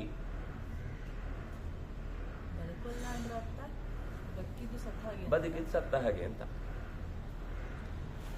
ಯೇ ಧನಾತ್ ಅಪಕರ್ಷಂತಿ, ಯಾರು ಅಧಿಕಾರದಿಂದ ದೂರಕ್ಕಾಗ್ತಾರೋ ನರಂ ಸ್ವಬಲಮಾಸ್ಥಿತಾ ತೇ ಧರ್ಮಮರ್ಥಂ ಕಾಮಂಚ ಪ್ರಮಥಂತಿ ನರಂ ಚತಂ. ಯಾರು ಈ ಸಂಪತ್ತಿನಿಂದ ದೂರವಾಗ್ತಾರೋ, ಅಧಿಕಾರದಿಂದ ಚ್ಯುತರಾಗ್ತಾರೋ, ಅವರಿಗೆ ತಮ್ಮ ಬಲವನ್ನು ತೋರಿಸಿಕೊಳ್ಳುವ ಅವಕಾಶ ಸಿಗದೆ ಸುಮ್ಮನೆ ನಿಲ್ಲಬೇಕಾಗುತ್ತೋ ಅಂಥವರ ಧರ್ಮ, ಅರ್ಥ, ಕಾಮ, ಮೋಕ್ಷ ಪ್ರತಿಯೊಂದು ಕೂಡ ಎತ್ತರದ ಸ್ಥಿತಿಯಲ್ಲಿ ಇರುವಂಥದ್ದೆಲ್ಲ ಜಾರಿ ಹೋಗುತ್ತೆ. ಪ್ರಮಥಂತಿ ನರಂಚತಂ, ಅದನ್ನು ಪಡೆಯುವುದಕ್ಕೋಸ್ಕರ ಉಳಿದ ಎಲ್ಲವನ್ನು ಕೂಡ ನಿಗ್ರಹ ಮಾಡ್ತಾರೆ ಸಜ್ಜನರಾದವರು. ಏತಾಮವಸ್ಥಾಂ ಪ್ರಾಪ್ತಿಕೆ, ಕೆಲವರು ಈ ಅಧಿಕಾರ ಇಲ್ಲದೆ ಇರುವಿಕೆ ಅನ್ನುವ ಸ್ಥಿತಿಯನ್ನು ಪಡೆದಾಗ ಏನಾಗುತ್ತೆ? ಮರಣಂ ಗೌರಿದೆ ಜನ. ಕೆಲವರು ಸಾವಿಗೆ ಶರಣಾಗ್ಬಿಡ್ತಾರೆ, ಬೇಡ ಇನ್ನು ಬದುಕಿ ಉಪಯೋಗ ಇಲ್ಲ. ಅಂದ್ರೆ ದುಡ್ಡು ಇಲ್ಲ, ಅಧಿಕಾರ ಇಲ್ಲ, ವ್ಯವಸ್ಥೆ ಇಲ್ಲ, ಎಂಥದಿಲ್ಲ ಸಮಾಜದಲ್ಲಿ. ಅಲ್ಲಿ ಅದನ್ನ ಕಾರಣ ಹೇಳ್ತಾನೆ ಮುಂದೆ. ಕೆಲವರು ಏನ್ ಮಾಡ್ತಾರೆ ಅಂತಂದ್ರೆ ಮರಣಂ ಗೌರಿದೆ ಜನ. ಕೆಲವರು ಸಾವೇ, ನಾವು ಇಲ್ಲಿ ದೂರದಲ್ಲಿ ಕೂತು ಮಾತಾಡ್ತೇವೆ, ಆ ಪರಿಸ್ಥಿತಿ ಬಂದವನಿಗೆ ಹೇಗಿರುತ್ತೆ ಅಂದ್ರೆ ನಾನು ಬದುಕಿದ್ದಕ್ಕೆ ಅರ್ಥವೇ ಇಲ್ಲ ಅಂತ ಅನಿಸ್ತಾ ಇರುತ್ತೆ. ಅವನ ಕಷ್ಟ ಅವನಿಗೆ ಮಾತ್ರ ಗೊತ್ತು. ನಾವು ಮೂರನೇವರಾಗಿ ಜಡ್ಜ್ ಮಾಡೋದು, ಸ್ಟೇಟ್ಮೆಂಟ್ ಕೊಡೋದು, ಕಮೆಂಟ್ ಮಾಡೋದು ಬೇಕಾದಷ್ಟು ಮಾಡೋದು. ನಶ್ವರ ಅಂತ ಯಾರಿಗೆ ಗೊತ್ತಿರುತ್ತೆ? ಅದೇ ಜೀವನ ಅಂತ ಅನ್ಕೊಂಡದಕ್ಕೆ ಸಾಯ್ಲಿಕ್ಕೆ ಹೋಗುದು. ಆ ಅಧಿಕಾರವೇ, ಆ ಸಂಪತ್ತೇ, ಆ ದುಡ್ಡೇ ಪರಮ ಸಂಪತ್ತು ಅಂತ ಭಾವಿಸಿದವನ ಇದ್ದದ್ರಿಂದಲೇನೆ ಅವನಿಗೆ ಅದು ಹೋಯ್ತು ಅಂತ. ಅದರಿಂದಾಗಿ ದುಡ್ಡು ಹೋಯ್ತು ಅಂದ್ರೆ ಜೀವ ಹೋಯ್ತು ಅಂತ. ಸಜ್ಜನರು ಅಂತ ಹೇಳಿದ್ರಲ್ಲ, ಸೊ ಸಜ್ಜನರು ಅಂದಾದ್ರೆ ಅದರ ಮೇಲೆ ಎಲ್ಲ ಅವ್ರಿಗೆ ಆಸೆ ಇರೋದಿಲ್ಲ ಅಲ್ಲ. ಸಜ್ಜನರು ಅಂದ್ರೆ ಯಾವುದೋ ಒಂದು ವಿಷಯದಲ್ಲಿ ದೇವರಲ್ಲಿ ತುಂಬಾ ಪ್ರೀತಿ ಇರುತ್ತೆ, ಆದ್ರೆ ಲೋಕದಲ್ಲಿ ಕೆಲವು ವಿಷಯದಲ್ಲಿ ಮೋಹ ಇದ್ರೆ ಏನ್ ಮಾಡೋದು? ದೇವರಲ್ಲಿ ಪ್ರೀತಿ ಇದೆ ಅಂತ ಎಲ್ಲದರಲ್ಲೂ ಮೋಹ ಹೋಗುದಿಲ್ಲ. ಹಾಗೆ ಹೋಗುದಿದ್ರೆ ಅವರು ಒಂದ್ಸಲ ಪ್ರೀತಿ ಬಂದ ತಕ್ಷಣ ಎಲ್ಲರೂ ಮೋಕ್ಷಕ್ಕೆ ಹೋಗ್ತಿದ್ರು. ಯಾಕೆ ಇನ್ನು ಇಲ್ಲೇ ಇದ್ದಾರೆ ಎಲ್ಲ ಗೊತ್ತಿದೆ, ಆದ್ರೆ ಅದು ನಡ್ಸ್ಲಿಕ್ಕಾಗಲ್ಲ. ಆತ್ಮಹತ್ಯೆ ಮಾಡ್ಕೊಳ್ಳೋ ಸ್ಥಿತಿಗೆ ಹೋಗುತ್ತೆ ಮನಸ್ಸು, ಬೇಡ ಅನ್ಸುತ್ತೆ. ಅಂದ್ರೆ ಜ್ಞಾನ ಇರುತ್ತಲ್ಲ, ಎಲ್ಲರೂ ಅಲ್ಲ, ಕೆಲವರು. ಗ್ರಾಮ ಏಕೆ ಕೆಲವರು ಯಾರು ಜನ ಇಲ್ಲದ ಊರಿಗೆ ಹೊರಟೋಗ್ತಾರೆ. ಬೇಡ, ಅವಮಾನ ಇಲ್ಲಿ ತಡಲಿಕ್ಕಾಗಲ್ಲ, ಈ ಊರಲ್ಲಿ ತಲೆ ಎತ್ತಿ ಹೋಗ್ಲಿಕ್ಕಾಗಲ್ಲ ಅಂತ ಗ್ರಾಮ ಏಕೆ. ಕೆಲವರು ಕಾಡಿಗೆ ಹೋಗ್ಬಿಡ್ತಾರೆ. ವನ ಏಕೆ, ಕಾಡಿಗೆ ಹೋಗ್ಬಿಡ್ತಾರೆ. ನಾಶ ಏಕೆ, ಏನು ಬೇಡ ಅಂತ ಎಲ್ಲವನ್ನು ಬಿಟ್ಟು ಇನ್ನೇನೋ ಚುರುಚುರಿದ್ರೆ ಅದನ್ನು ಬಿಟ್ಟು ನಾಪತ್ತೆಯಾಗಿ ಹೋಗ್ಬಿಡ್ತಾರೆ, ನಷ್ಟವಾಗಿಬಿಡ್ತಾರೆ. ಉನ್ಮಾದ ಮೇಕೆ, ಕೆಲವರಿಗೆ ಹುಚ್ಚಿಡಿಯುತ್ತೆ. ಏನು ಮಾಡಬೇಕು ಅಂತ ಗೊತ್ತಾಗದೆ ತೀವ್ರವಾಗಿ ತಲೆ ಚಚ್ಕೊಂಡು ಆ ದುಡ್ಡು ಹೋಯ್ತು ಅನ್ನುವ ಆಲೋಚನೆಯಿಂದ ಮನಸ್ಸು ದುರ್ಭರವಾಗಿ ಎಲ್ಲರೂ ಮೋಸ ಮಾಡ್ತಾರೆ. ಯಾರೂ ಜಗತ್ತಿನಲ್ಲಿ ಸರಿಯಾದವರು ಇಲ್ವೇ ಇಲ್ಲ, ನಾನು ಯಾವುದಕ್ಕೂ ಅರ್ಹನಲ್ಲ, ಅಥವಾ ಉಳಿದವರು ಇನ್ಯಾರನ್ನೂ ನಾನು ನಂಬಲಿಕ್ಕೆ ಸಾಧ್ಯ ಇಲ್ಲ ಅನ್ನೋ ಸ್ಥಿತಿಗೆ ಹೋಗಿ ಉನ್ಮಾದ. ಯಾಂತ್ಯಕ್ಕೆ ದ್ವಿಷತಾಂಬಶಂ, ಕೆಲವರು ಸೇಡಿಗೊಳಗಾಗ್ತಾರೆ. ಅವನನ್ನು ಮುಗಿಸುವ ತನಕ ನಾನು ಬಿಡಲ್ಲ, ನನಗೆ ಅನ್ಯಾಯ ಆಗಿದಲ್ಲ, ನಾನು ಅವನಿಗೆ ಅನ್ಯಾಯ ಮಾಡಿದ್ಮೇಲೇನೆ ನನ್ನ ಅನ್ಯಾಯಕ್ಕೆ ಸಮಾಧಾನ ಅಂತ ದ್ವೇಷಕ್ಕೆ ಹೋಗ್ತಾರೆ. ಇಲ್ಲ, ಜನರಲ್ ಆಗಿ. ಕೆಲವರು ಇನ್ನೇನು ಆಪ್ಷನ್ ಇಲ್ಲದೆ ಅವ್ರದ್ದೇ ಮನೆಯಲ್ಲಿ ದಾಸ್ಯ ಮಾಡ್ಕೊಂಡು ಬಿದ್ದಿರ್ತಾರೆ. ಸೋತಿದ್ದಾರೆ ಅವ್ರ ಹತ್ರ, ಮನೇಲಿ ಕೆಲಸ ಮಾಡ್ಕೊಳ್ಬೇಕಾದ್ರೆ ಅನ್ನ ಹಾಕ್ತೇನೆ ಅಂತ ನಾಚಿಕೆ ಬಿಡ್ತಾರೆ, ಯಾಕಂದ್ರೆ ಬದುಕಬೇಕು. ಅವ್ರ ಮನೇಲಿ ದಾಸ್ಯ ಮಾಡ್ಕೊಂಡು ಇದು ಬಿಡ್ತಾರೆ. ಅದೇ ದೇಶ. ಗಚ್ಚಂತಿ ಪರಮ ಪರೇಶಾಂ ಅರ್ಥ ಹೇತುನ, ಅರ್ಥ ಸಂಪತ್ತನ್ನ ಮರಳಿ ಸ್ವಲ್ಪ ಆದ್ರೂ ಪಡೆದ್ರೆ ಹೊಟ್ಟೆಗೆ ಸಿಗುತ್ತೆ ಅನ್ನುವ ಕಾರಣಕ್ಕೋಸ್ಕರ ದಾಸ್ಯವಾದ್ರೂ ಸರಿ, ದ್ವೇಷವಾದ್ರೂ ಸರಿ, ಕೊನೆಗೆ ಅದೆರಡೂ ಆಗಲಿ ಅಂದ್ರೆ ಹುಚ್ಚಿಡಿದಾದ್ರೂ ಸರಿ, ಎಲ್ಲೋ ಒಂದ್ ಕಡೆ ಅಂತೂ ಅವರು ಈ ಯಥಾಸ್ಥಿತಿಯನ್ನು ಕಾಪಾಡಿಕೊಳ್ಳಿಕ್ಕೆ ಬರುದಿಲ್ಲ. ಯಾಕೆ? ಯಾವಾಗ ಸಂಪತ್ತೇ ಜೀವ ಅಂತ ಅನ್ಕೊಂಡಿರ್ತಾರೋ, ಅಧಿಕಾರವೇ ಸರ್ವಸ್ವ ಅನ್ಕೊಂಡಿರ್ತಾರೋ, ಅಧಿಕಾರ ಇವತ್ತು ಬರುತ್ತೆ, ಮತ್ತೊಂದು ಸರ್ತಿ ಇನ್ನೊಬ್ಬರ ಕೈಗೆ ಹೋಗುತ್ತೆ. ಇದು ಗೊತ್ತಿಲ್ಲದೆ ಇದ್ದಾಗ ಆ ಅಧಿಕಾರ ಬಂದ ಮೇಲೆ ಅದನ್ನು ಇನ್ನೊಂದರಿಗೆ ಬಿಟ್ಕೊಡ್ಬೇಕು ಅಂತಂದಾಗ ತುಂಬ ಹಲುಬಾಟ, ಒದ್ದಾಟ ಆಗುತ್ತೆ. ನೀವು ಇರುವ ಪೋಸ್ಟಿಗೆ ನಾಳೆ ಇದ್ದಕ್ಕಿದ್ದಂಗೆ ನಿಮಗೆ ಹೇಳದೆ ಒಬ್ಬನನ್ನು ತಂದು ಕೂಡಿಸಿದ್ರೆ, ನಿಮ್ಮನ್ನು ಅವನ ಕೆಳಗೆ ತಂದು ನಿಲ್ಲಿಸಿದ್ರೆ ನೀವೇನು ಮಾಡ್ತೀರಿ? ಅಷ್ಟೇ. ಅದೇ ದಾಸ್ಯ ಮೇಕಂ. ಆಯ್ತು, ಒಪ್ಕೊಳ್ತೇನೆ ಅಂತ ಅದ್ರ ಕೆಳಗೆ ಇರ್ತಾರೆ ಅಷ್ಟೇ. ಅವ್ರಿಗೆ ಬದುಕಬೇಕಾ, ಅನಿವಾರ್ಯ ಸಂಪಾದನೆ ಆಗಬೇಕಾ, ಬದುಕಬೇಕು, ಸಂಪಾದನೆ ಆಗಬೇಕು ಅಂದರೆ ಅರ್ಥ ಹೇತುನ, ಪ್ರಯೋಜನ ಇರುತ್ತೆ ಬದುಕ್ತೇನೆ ಅಂತ, ದುಡ್ಡು ಸಿಗುತ್ತೆ ಉಳಿದಿದ್ದೇನೆ ಅಂತ, ಅಷ್ಟಕ್ಕೋಸ್ಕರ ಅವರಲ್ಲಿ ಸೋತು ಒಪ್ಕೊಂಡ್ಬಿಡ್ತಾರೆ. ಆಪದೇವಾಸ್ಯ ಮರಣಾತ್ ಪುರುಷಸ್ಯ ಗರೀಯಸಿ. ಒಂದು ರೀತಿಯಿಂದ ನೋಡಿದರೆ ಸಾವೇ ಬೆಟರ್ ಆಪತ್ತಿಗಿಂತ.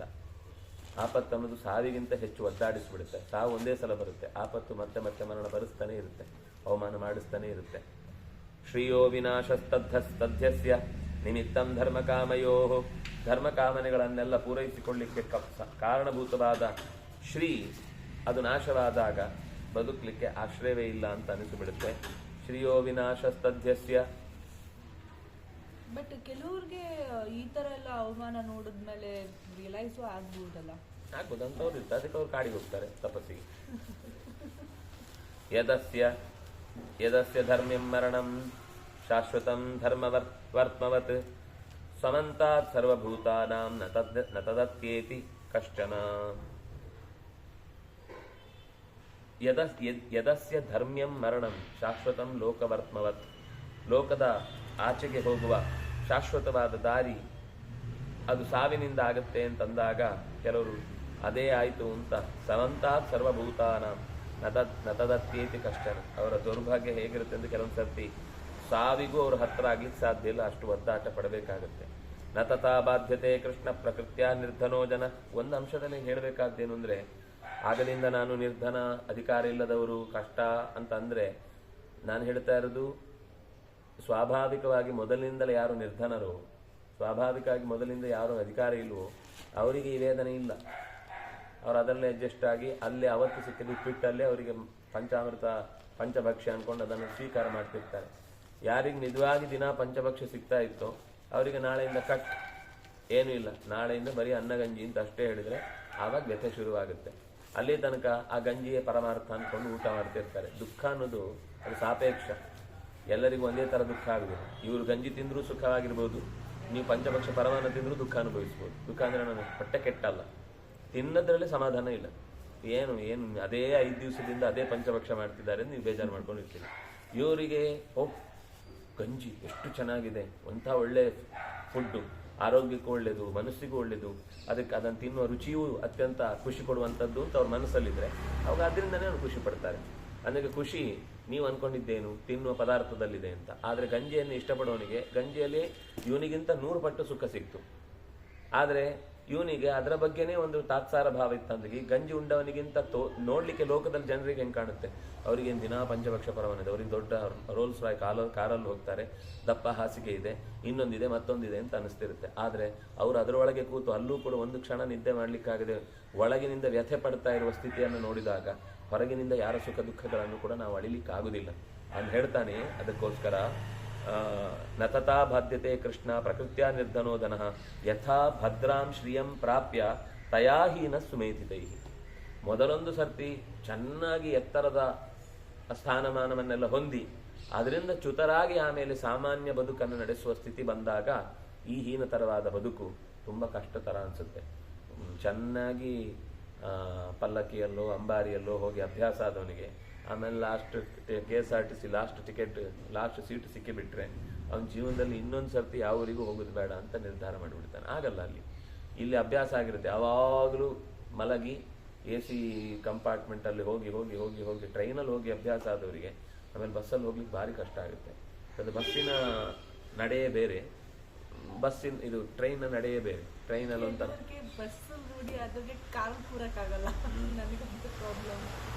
ಆಗಲ್ಲ, ಒಂದೊಂದಕ್ಕೆ ಮನಸ್ಸು ಅಡ್ಜಸ್ಟ್ ಆಗಿರುತ್ತೆ.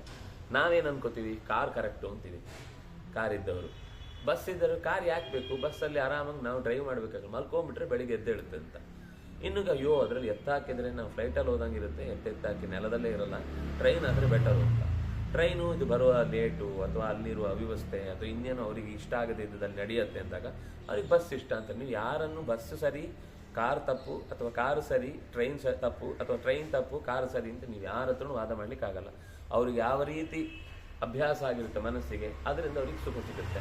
ಹಾಗೆ ಈಗ ಒಂದು ಸರ್ತಿ ಸಿಂಹಾಸನದ ರುಚಿಯನ್ನು ಕಂಡು ಇಷ್ಟು ಕಾಲದ ತನಕ 23 ವರ್ಷಗಳ ಕಾಲ ಒಳ್ಳೆಯ ರಾಜ್ಯಭಾರವನ್ನು ಮಾಡಿದವರಿಗೆ ಈಗ ಅಧಿಕಾರವೇ ಇಲ್ಲದೆ ಒಂದು ಸಣ್ಣ ಗ್ರಾಮದಲ್ಲಿ ಸಾಮಾನ್ಯ ಜನರ ಸುಖ ದುಃಖಗಳನ್ನು ನೋಡಿಕೊಳ್ಳುವಷ್ಟು ಒಂದು ಸಣ್ಣ ಅಧಿಕಾರ ಕೊಡಿ ಅಂತಂದಾಗ್ಲೂ ಕೊಡುವುದಿಲ್ಲ ಅಂತನ್ನುವ ಸ್ಥಿತಿಯಲ್ಲಿ ನಮ್ಮನ್ನು ತಿರಸ್ಕರಿಸಿದ್ದುಂಟಲ್ವ, ಇದು ಈ ಹೀನತೆಯನ್ನು ಅನುಭವಿಸಲಿಕ್ಕೆ ನಮ್ಮ ಹತ್ರ ಸಾಧ್ಯ ಇಲ್ಲ. ಯಾಕೆಂದ್ರೆ ಭದ್ರಾಂ ಪ್ರಾಪ್ಯ, ಮೊದಲೊಮ್ಮೆ ಶ್ರೀಯಂ ಪ್ರಾಪ್ಯ ಅಂತಹ ಸಂಪತ್ತನ್ನು ಪಡೆದು ಈಗ ತಯಾಹೀನ, ಆ ಸಂಪತ್ತಿನಿಂದ ವಿಹೀನರಾಗಿ ನಾವು ಸುಖವಾಗಿ ಬೆಳೆದವರಾದ್ರಿಂದ ಈ ಕಷ್ಟದ ಸ್ಥಿತಿಯನ್ನೇ ಎದುರಿಸಲಿಕ್ಕೆ ನಮ್ಮ ಹತ್ರ ಸಾಧ್ಯ ಇಲ್ಲ. ಮುಂಚೆನೆ ಸ್ವಲ್ಪ ಪ್ರಿಕಾಷನ್ ಆಗಿದ್ರೆ ಈ ಸ್ಥಿತಿ ಬರ್ತಿರ್ಲಿಲ್ವೇನೋ. ಸತತ ಆಗಿರುವ ಕೆಲಸದ ಬಗ್ಗೆ ಯೋಚಿಸಬೇಡಿ, ಆಗಿದ್ದರ ಬಗ್ಗೆ ಯೋಚನೆ ಮಾಡಿ. ಯಾವಾಗಲೂ ನಾವು ಸೋಲುವುದೇ ಈ ವಿಷಯದಲ್ಲಿ. ಆಗಿದ್ದನ್ನ ಮತ್ತೆ ಮತ್ತೆ ತಲೆ ಚಚ್ಕೊಂಡ್ರು ಆ ಘಟನೆ, ಆ ಟೈಮು, ಆ ಕೆಲಸ ವಾಪಸ್ ಬರಲ್ಲ. ಮೂವಿಂಗ್ ಫಾರ್ವರ್ಡ್ ಆದರೆ ಮುಂದೆ ಆ ತಪ್ಪು ಮಾಡಬೇಡಿ ಅಷ್ಟೇ. ಅದನ್ನೇ ನೆನೆಸ್ಕೊಂಡ್ರೆ ಮತ್ತೆ ಮೈ ಉರಿದು ತಲೆ ಕೆರೆದು ಕೈಕಾಲು ಎಸಿತೇನೆ ಅಂತಂದ್ರೆ ಏನಾಗುತ್ತೆ? ಏನೂ ಆಗಲ್ಲ. ಅನ್ಭವಿಸಿ ಅದು ಎಸ್ತದೆ ಇನ್ನೊಂದು ಪ್ರಾಬ್ಲಮ್, ಸಣ್ಣ ತಲೆನೂ ಹೊಟ್ಟೋಗುತ್ತೆ.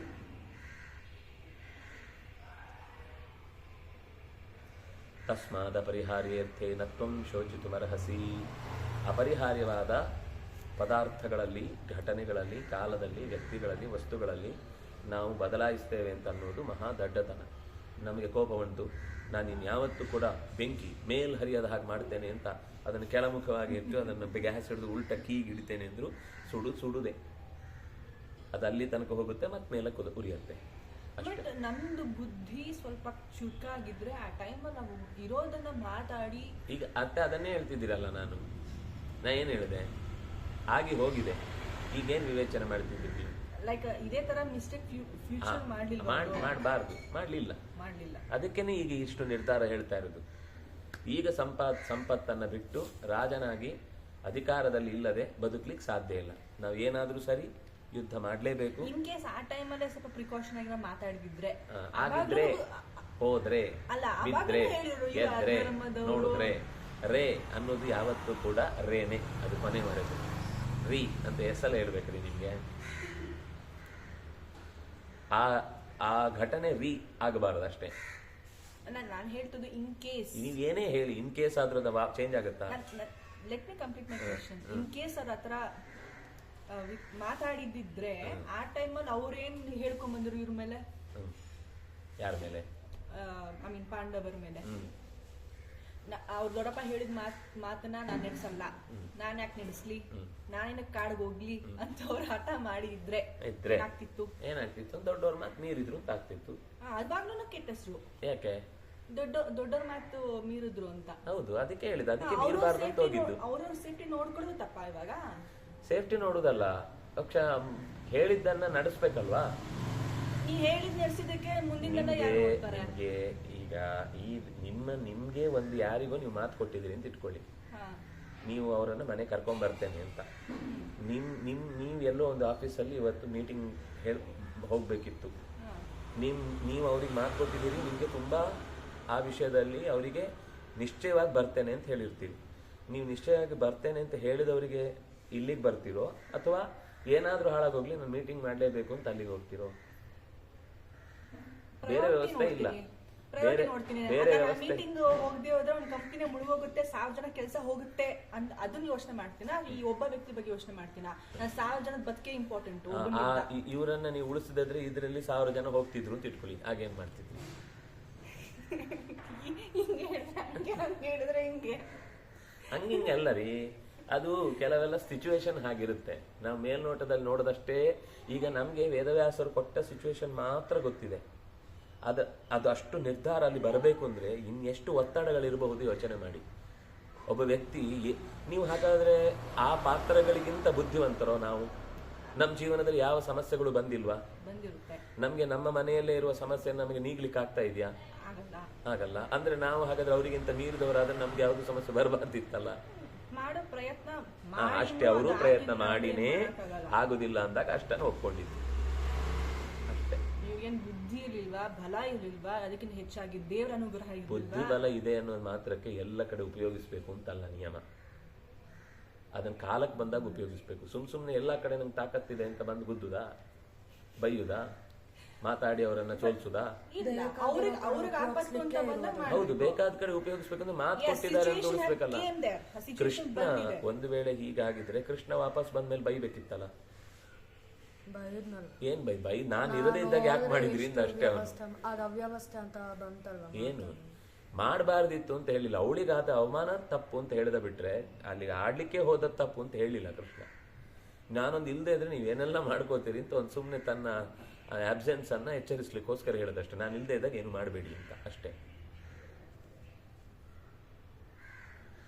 ಕ್ಷತ್ರಿಯರಿಗೆ ಜೂಜಾಡುವುದು ಒಂದು ಸಹಜ ಹವ್ಯಾಸ.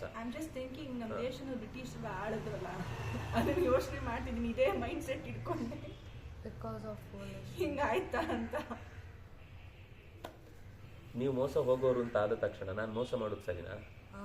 ಅದೇ ಹೇಳ್ತಾ ಇರೋದು, ಅಲ್ಲಿ ಧೃತರಾಷ್ಟ್ರಂದು ತಪ್ಪು. ಸರಿ ಅಂತ ಯಾರು ಹೇಳಿ? ಪಕ್ಷಪಾತದಿಂದ ಮಾಡೋ ವ್ಯವಸ್ಥೆನ ಸಪೋರ್ಟ್ ಮಾಡಬಾರ್ದು. ಈಗ ಗೊತ್ತಾಗ್ತಾ ಇರೋದು ಅವರಿಗೆ. ಅದು ಅಷ್ಟು ಬುದ್ಧಿ ಇರೋರು ಕಾಮನ್ ಒಂಚೂರು ಯೋಚನೆ ಮಾಡಿ. ನಿಮ್ಗೆ ಈ ಘಟನೆನೇ ಗೊತ್ತಿರ್ಲಿಲ್ಲ ಅಂತ ಇಟ್ಕೊಳ್ಳಿ, ಮುಂದೆ ಆಯ್ತು ಗೊತ್ತಿಲ್ಲ ಅಂದ್ರೂ ದ್ರೌಪದಿಗೆ ಅಷ್ಟು ಅವಮಾನ ಆದ್ರೂನು ಒಂದ್ಸತಿ ಸೋತ್ರುನು ಅವ್ರಿಗೆ ಮತ್ತೆ ಧೃತರಾಷ್ಟ್ರ ಹಂಗೆ ಆಡಿ ಅಂತ ಹೇಳ್ತಾ ಇದ್ದಾರೆ. ಅವ್ರು ಒಳ್ಳೆಯವನ? ಯಾರು? ಅವ್ನು ಪಾಂಡವ್ರು ವೆಲ್ ವಿಷರ್ ಪ್ರಶ್ನೆ ಅಲ್ಲ. ಇನ್ನೊಂದ್ಸಲ ಆಡಿದ್ರೆ ತೀರ್ಮಾನ ಆಗೋಗುತ್ತೆ. ಈಗ ಮಧ್ಯದಲ್ಲಿ ನಿಂತಿತ್ತು ಆಟ, ಅವರೆಲ್ಲ ವಾಪಸ್ ಹೋದ ಮತ್ತೆ ಮಧ್ಯದಲ್ಲಿ ನಿಲ್ಲಿಸಿ ಹೋದದ್ದು. ದ್ರೌಪದಿಗೆ ಅವಮಾನ ಆಗುತ್ತೆ ಅಂತ ಪ್ರಸಂಗದಲ್ಲಿ ಆಟ ನಿಲ್ಲಿಸಿದ್ದು. ಅದು ಯಾರು ಇದ್ರೆ ಹೇಳಿ, ಗಾಂಧಾರಿ ಜೋರ್ ಮಾಡಿ, ಇಲ್ಲಾಂದ್ರೆ ಅದು ಇನ್ನೂ ಏನೇನೋ ಪರಿಸ್ಥಿತಿಗೆ ಹೋಗ್ತಿತ್ತು. ಆಗ ಆ ಅರ್ಧ ನಿಲ್ಲಿಸಿ ಮಾಡಿದ್ದನ್ನ ಅವನು ಮಗನ ಗಲಾಟೆ ಮಾಡಿಸಿ, ಮಗನ ಗಲಾಟೆಗೆ ಒಗ್ಗಿ ಮತ್ತೆ ವಾಪಸ್ ಬನ್ನಿ, ಈ ಸರ್ತಿ ಹಾಗೆಲ್ಲ ಬೇಡ, ಒಂದು ವ್ಯವಸ್ಥಿತವಾದ ಆಟ ಆಡೋಣ ಅಂತೇಳಿ ಮತ್ತೆ ಕರೆದ. ಮತ್ತೆ ಧೃತರಾಷ್ಟ್ರ ಕರೆದಾಗ ಅವ್ರಿಗೆ ಅನ್ನಿಸ್ಲಿಲ್ವಾ ಅವ್ನು ಪಕ್ಷಪಾತ ಮಾಡ್ತಾ ಇದ್ದಾನೆ ಅಂತ? ದ್ರೌಪದಿಗೆ ಅಷ್ಟು ಅವಮಾನ ಆದ್ಮೇಲೂ ಅದೆಂತ ಮುಟ್ಟಾಟಗೂ ಗೊತ್ತಾಗುತ್ತೆ. ಕಾಮನ್ ಮ್ಯಾನ್ಗೂ ಗೊತ್ತಾಗುತ್ತೆ. ಅದು ಭೇದಭಾವ. ಭೀಷ್ಮಾಚಾರ್ಯ ಏನ್ ಮಾಡ್ತಿದ್ರು? ಈ ಮಾತನ್ನ ನಾನೇನು ಹೇಳಲ್ಲ. ನಮ್ಮ ಲೈಫಲ್ಲಿ ಅಂತಹದ್ದು ಪ್ರಸಂಗಗಳು ಬಂದಾಗ ನಾವೇನ್ ಮಾಡಿದೀವಿ ಅಂತ ಒಮ್ಮೆ ಯೋಚನೆ ಮಾಡಿ. ಈಗ ತಕ್ಷಣ ಕೇಳ್ತಿಲ್ಲ ನಾನು, ರಕ್ತಪಾತ ಅದು ಪರವಾಗಿಲ್ಲ ಇಡೀ ದಿವಸ ಇದನ್ನು ಯೋಚನೆ ಮಾಡಿ. ಇಡೀ ದಿವಸ ನಿಮ್ಮ ಲೈಫಲ್ಲಿ ನೀವೇ ಇಂಥ ಸಿಚುವೇಶನ್ ಅನ್ನು ಎದುರಿಸಲಿಕ್ಕೆ ಬಂದಾಗ ನೀವು ಯಾವ ಕಡೆ ವಾಲ್ತೀರಿ. ನೀವು ಒಮ್ಮೆ ಮೂರನೇ ವ್ಯಕ್ತಿಯಾಗಿ ನಿಮ್ಮನ್ನು ಯೋಚನೆ ಮಾಡಬೇಕು. ನಾನು ನೀವು ಅಂತ ಯಾರೂ ಯೋಚನೆ ಮಾಡಬೇಡಿ. ನಮ್ಮ ಜೀವನದಲ್ಲಿ ನಾನೇ ಒಂದೆರಡು ವಿಷಯಗಳಿಗೆ ನಾನು ನಿರ್ಧಾರ ತೆಗೆದುಕೊಳ್ಳುವಾಗ ಎಷ್ಟೇ ನಮಗೆ ಅದರ ವಿಷಯ ಸಿಚುವೇಶನ್ ಏನು ಅಂತ ಗೊತ್ತಿದ್ರು ನಾವು ಕೈ ಮೀರಿ ಕೆಲವೊಂದು ಸರ್ತಿ ಆ ಅಪರಾಧಕ್ಕೆ ನಾವು ಸಪೋರ್ಟ್ ಮಾಡ್ತೀವೋ ಇಲ್ವೋ ಯೋಚನೆ ಮಾಡಿ. ಅಥವಾ ಅವ್ರು ಮೋಸ ಮಾಡ್ತಾ ಇದ್ದಾರೆ ಅಂತ ಗೊತ್ತಾದಾಗೂ ನಾವು ಅವರಿಗೆ ಬಲಿಯಾಗಿದ್ದೇವೆ ಯೋಚನೆ ಮಾಡಿ. ಅಪರಾಧ ಬೇರೆ ವಿಧಿ ಇಲ್ದಾಗ ಮಾಡೇ ಮಾಡ್ತೀವಿ. ಪಾಂಡವ್ರಿಗೆ ಯಾಕೆ ನಿಮ್ಗೆ ಹೇಗೆ ವಿಧಿ ಇಲ್ಲ ನೀವು ಮಾತಾಡಿದ್ರು, ಅವರಿಗೂ ಮಾತು ಮೀರಬಾರ್ದು ಅನ್ನೋದು ವಿಧಿ ಇತ್ತಾದ್ರಿಂದಾಗ ಅದನ್ನು ಮೀರ್ಲಿಕ್ಕೆ ಆಗ್ಲಿಲ್ಲ. ಮಾತು ಮೀರ್ಬೇಕಂತ ನಾನು ಹೇಳ್ತಾ ರಾಂಗ್ ಪರ್ಸನ್ನ ಅವರು ಏನು ಐಡಿಯಲ್ ಅಂತ ಇಟ್ಕೊಂಡು ಅವ್ರನ್ನ ಗುರು ಅಂತ ಇಟ್ಕೊಂಡು ಫಾಲೋ ಮಾಡಬಾರ್ದು. That is what answer. ನಾನು ಅದನ್ನೇ ಹೇಳಿದ್ದು. ನಮಗೆ ಈಗ ಕಣ್ಣಿಗೆ ಕಾಣೋ ಇಷ್ಟೇ ಘಟನೆ ಇಟ್ಕೊಂಡು ನಾವು ಮಾತಾಡ್ತಾ ಇದ್ದೀವಿ. ಆದರೆ ಅದರ ಹಿಂದೆ ಅವರು ಇಷ್ಟು ಒಪ್ಕೊಳ್ಬೇಕು ಅಂದರೆ ಅವ್ರು ಇನ್ನೆಷ್ಟು ಅದರ ಒತ್ತಡಕ್ಕೆ ಬಿದ್ದಿರ್ತಾರೆ ಅಂತ ಯೋಚನೆ ಮಾಡಿ. ಒಂದು ಸಿಚುವೇಶನ್ ನಡೆಯುವಾಗ ಕೇವಲ ನಮಗೆ ಎದುರುಗಡೆ ಮೇಲ್ನೋಟಕ್ಕೆ ಕಾಣುವ ಅವ್ರು ಯಾರೋ ಹೊಡಿತಾರೆ ಅಂತ ಓಡಿ ಬಂದದ್ದು ಮಾತ್ರ ಇರಲ್ಲ, ಅದ್ರ ಹಿಂದೆ ಇನ್ನೇನೇನೇನೇನು ಕಾರಣಗಳಿರ್ತವೆ. ಅದೇ ಏನು ಒತ್ತಡ ಇತ್ತು ಅಂತ ನಾವು ಕೂತ್ಕೊಂಡು ಯೋಚನೆ ಮಾಡ್ಬೇಕು, ಓದ್ಬೇಕು, ಇನ್ನೊಂದ್ಸಲ ಓದಿದ್ರೆ ಗೊತ್ತಾಗುತ್ತೆ. ಅವ್ರು ರಾಜಸೂಯ ಮಾಡಿ ಇಂಡಿಪೆಂಡೆಂಟ್ ಆಗಿದ್ರಲ್ವಾ, ಎಲ್ಲರೂ ಅವ್ರಿಗೆ ಟ್ಯಾಕ್ಸ್ ಕೊಡೋದು. ಹಸ್ತಿನಾಪುರ ಕೂಡ they had the power. What ಮಜ್ಬೂರಿ they will have to be under Dhritarashtra. ಅದು ನಾನು ಅಂಡರ್ ಧೃತರಾಷ್ಟ್ರ ದೊಡ್ಡಪ್ಪ, ಅವನು ದೊಡ್ಡಪ್ಪ ಅಂತ ಗೌರವ ಕೊಡ್ಬಾರ್ದು ನಾನು ಹೇಳ್ತಾ ಇಲ್ಲ. ಬಟ್ ಅವ್ನು ಪಕ್ಷಪಾತ ಮೀರಿದ್ರೆ ಅವಮಾನ ಮಾಡಿದಾಗಲ್ವಾ, ಪಕ್ಷಪಾತ ಮಾಡಿದಾಗ ಮೀರೋದೇ ಕರೆಕ್ಟ್. ವಯಸ್ಸು ಅನ್ನೋದು ಶರೀರಕ್ಕ ಬುದ್ಧಿಗ ಎರಡಕ್ಕೂ ಸೇರಿ.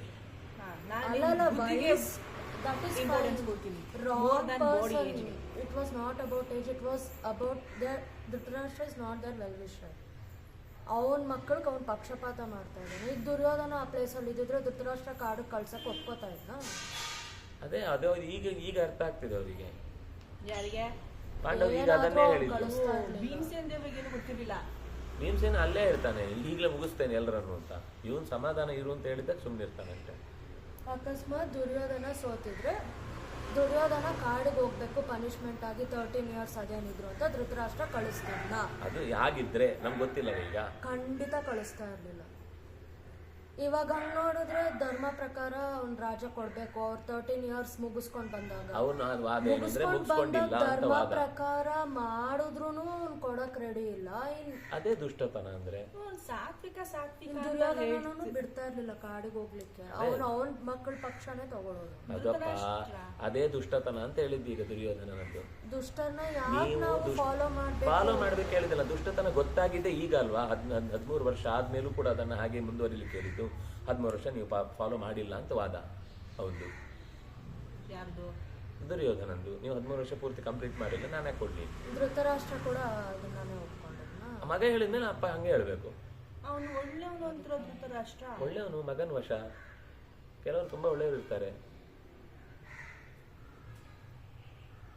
ಒಳ್ಳೆಯವರಾದ ತಕ್ಷಣ ಪ್ರಭಾವಕ್ಕೆ ಒಳಗಾಗಬಾರದು ಅಂತಿಲ್ಲ. ಹಾಗೆ ಭೀಷ್ಮಾಚಾರ್ಯ ಒಳ್ಳೆಯವರೇ, ದ್ರೋಣಾಚಾರ್ಯ ಒಳ್ಳೆಯವರೇ, ಕಾರಣನೂ ಒಳ್ಳೆಯವರೇ. ಹೌದು, ಆ ಕ್ಷಣಕ್ಕೆ ಅನ್ಸ್ಲಿಲ್ಲ, ಆಮೇಲೆ ಅನ್ನಿಸ್ತು. ಸರಿ ಮಾಡ್ಬೋದಿತ್ತಲ್ಲ. ಅದು ಅನಿಸ್ಲಿಲ್ಲ ಅಂದ್ರೆ ಸರಿ ಮಾಡೋದು ಹೆಂಗೆ? ಅಲ್ಲ ಐ ಮೀನ್ ಅವ್ರ ಯಾವ ಮೀನು ಇಲ್ಲ. ಅಲ್ಲ ಅವ್ರು ವನವಾಸ ಇರೋ ಟೈಮಲ್ಲಿ ನಾವು ಮಾಡಿದ್ದು ತಪ್ಪಾಯ್ತೇನೋ. ಅದೇ ಮಾಡಿದ ತಪ್ಪೆ, ಸಪೋರ್ಟ್ ಮಾಡಿದ ತಪ್ಪೆ. ರಿಯಲೈಸ್ ಆಗಿ ಮಕ್ಳಿಗೆ ಬುದ್ಧಿ ಹೇಳ್ಬೋದಿತ್ತು. ಹೇಳಿದ, ಬಾಯ್ ಬಿಟ್ಟು ಹೇಳಿದ. ನೀವು ಇಷ್ಟೊತ್ತು ಏನ್ ಕೇಳಿದ್ರಿ? 3-4 ಹಿಂದಿನಿಂದ ಬಾಯ್ ಬಿಟ್ಟು ಹೇಳಿದ್ದಾನೆ, ಬೇಡ ಪಾಂಡವ್ರ ಜೊತೆ ಜಗಳ ಬೇಡ, ನಾವು ಸಂಧಿ ಮಾಡೋಣ ಅಂತ ಈಗಲೂ ಹೇಳ್ತಾ ಇದ್ದಾನೆ ಧೃತರಾಷ್ಟ್ರ ಮಗನಿಗೆ. ಸಂಧಿ ಸರಿಯಲ್ಲ, ಯುದ್ಧ ಸರಿಯಲ್ಲ. ಕೃಷ್ಣ ಮತ್ತೆ ಅರ್ಜುನ ಇರುವಂತಹ ಪಾತ್ರಗಳಿರುವಾಗ ನರನಾರಾಯಣರೇ ಬಂದದ್ದಾದ್ರಿಂದಾಗಿ ನಾವು ಅವ್ರ ಜೊತೆಗೆ ಹೋರಾಟ ಮಾಡೋದು ಸರಿಯಲ್ಲ ಅಂತ ಸ್ವತಃ ಬಾಯ್ ಬಿಟ್ಟು ಹೇಳಿದ್ದಾನೆ. ಬಾಯ್ ಮಾತನ್ನು ಕೇಳಿಲ್ಲ ಅಂದ್ರೆ ಬೇರೆ ಮಾಡ್ಬೇಕಿತ್ತು. ಏನ್ ಯಾರು ಮಾಡ್ತಾರೆ? ಅವರಪ್ಪನೇ. ಯಾರ ಅಪ್ಪನೇ ಹೇಳಿದ್ದಕ್ಕೆ ಅವ್ನು ಸುಮ್ಮನೆ ಆಗದೆ ಮಾತಾಡದೆ ಅಲ್ಲಿಂದ ಎದ್ದೋಗಿದ್ದು. ಯಾರು? ದುರ್ಯೋಧನ. ಅವನೊಬ್ಬ ಸಾಯೋದ್ರಿಂದ ಎಲ್ಲವೂ ಉಳಿಯುತ್ತೆ ಅಂದ್ರೆ ಸಾಯ್ಲಿ. ನೀವ್ ಹೇಳ್ದಂಗೆ ಆಗಿದ್ರೆ ಎಲ್ಲ ಮಾಡ್ಬೋದಿತ್ತು. ನಿಮ್ಗೆ ಸಿಚುವೇಶನ್ನೇ ಗೊತ್ತಿಲ್ಲ ಎಂಥದ್ದು. ನೀವು ಕೇವಲ ಒಂದು ಈ ಕ್ಷಣದ ಪರಿಸ್ಥಿತಿಯಲ್ಲಿ ನಿಮ್ಗೆ ಏನು ಆಲೋಚನೆ ಬಂತೋ ಅದನ್ನ ಇಟ್ಕೊಂಡು ಮಾತಾಡ್ತಾ ಇದ್ದೀವಿ. ಯೋಚನೆ ಮಾಡಿ, ಅಷ್ಟು ದೊಡ್ಡ ದೊಡ್ಡ ವ್ಯಕ್ತಿಗಳಾಗಿ, ಎಷ್ಟು ದೂರದ ದೃಷ್ಟಿ ಉಳ್ಳವರಾಗಿ, ಎಂಥ ಒಳ್ಳೆ ರೀತಿಯಿಂದ ರಾಜ್ಯಭಾರ ಮಾಡಿದವರಾಗಿ ಈ ನ್ಯಾಯ ಗೊತ್ತಾಗೋದಿಲ್ವ, ಈ ನೀತಿ ಗೊತ್ತಾಗೋದಿಲ್ಲ ಅವರಿಗೆ. ಅದಕ್ಕಿಂತಲೂ ಮೀರಿದ ಒಂದು ಅಂಶ ಅಲ್ಲಿ ಇದೆ. ಅದಿಲ್ಲದೆ ನಮ್ಗೀಗ ನಾವು ವಿವೇಚನೆ ಮಾಡುವಾಗ ಅದೇ ವಿವೇಚನೆ ಓದಿ, ಇನ್ನೊಂದು 4 ಸಲ ಓದಿ, ಏನು ಅಂತ ಕೂತ್ಕೊಂಡು ಅಲ್ಲೇ ಜಜ್ಜುತ್ತಾ ಇದ್ರೆ ಏನು ಬರುತ್ತೆ? ಪುಡಿ ಆಗುತ್ತೆ ಅಷ್ಟೇ ಅಲ್ಲ ಇದ್ದಿದ್ದು. ಅಷ್ಟು ಸುಲಭ ಇಲ್ಲ ಯಾವುದೇ ಅಂಶಗಳು ಯೋಚನೆ ಮಾಡಲಿಕ್ಕೆ. ನಾನು ನೀವು ವಾದ ಮಾಡಿ ತಪ್ಪು ಅಂತ ಹೇಳ್ತಿಲ್ಲ, ಆದರೆ ಒಂದು ಯೋಚನೆ ಮಾಡಿ, ಆ ವ್ಯಕ್ತಿಗಳು ಸಾಮಾನ್ಯ ಅಲ್ಲ. ಅವ್ರು ಹಾಗೆ ನಾವು ಈಸಿಯಾಗಿ ಇಷ್ಟು ಸುಲಭದಲ್ಲಿ ಒಬ್ಬ ವ್ಯಕ್ತಿಯ ಅನ್ಯಾಯಕ್ಕೆ ನಾವು ಸಪೋರ್ಟ್ ಮಾಡುವವರು ಅಂತ ಅನ್ನುವಷ್ಟು ದಡ್ಡರಲ್ಲ ಅವರು. ಅವರಿಗೂ ಆಲೋಚನೆ ಇದೆ, ಅವರಿಗೂ ಕಾಳಜಿ ಇದೆ.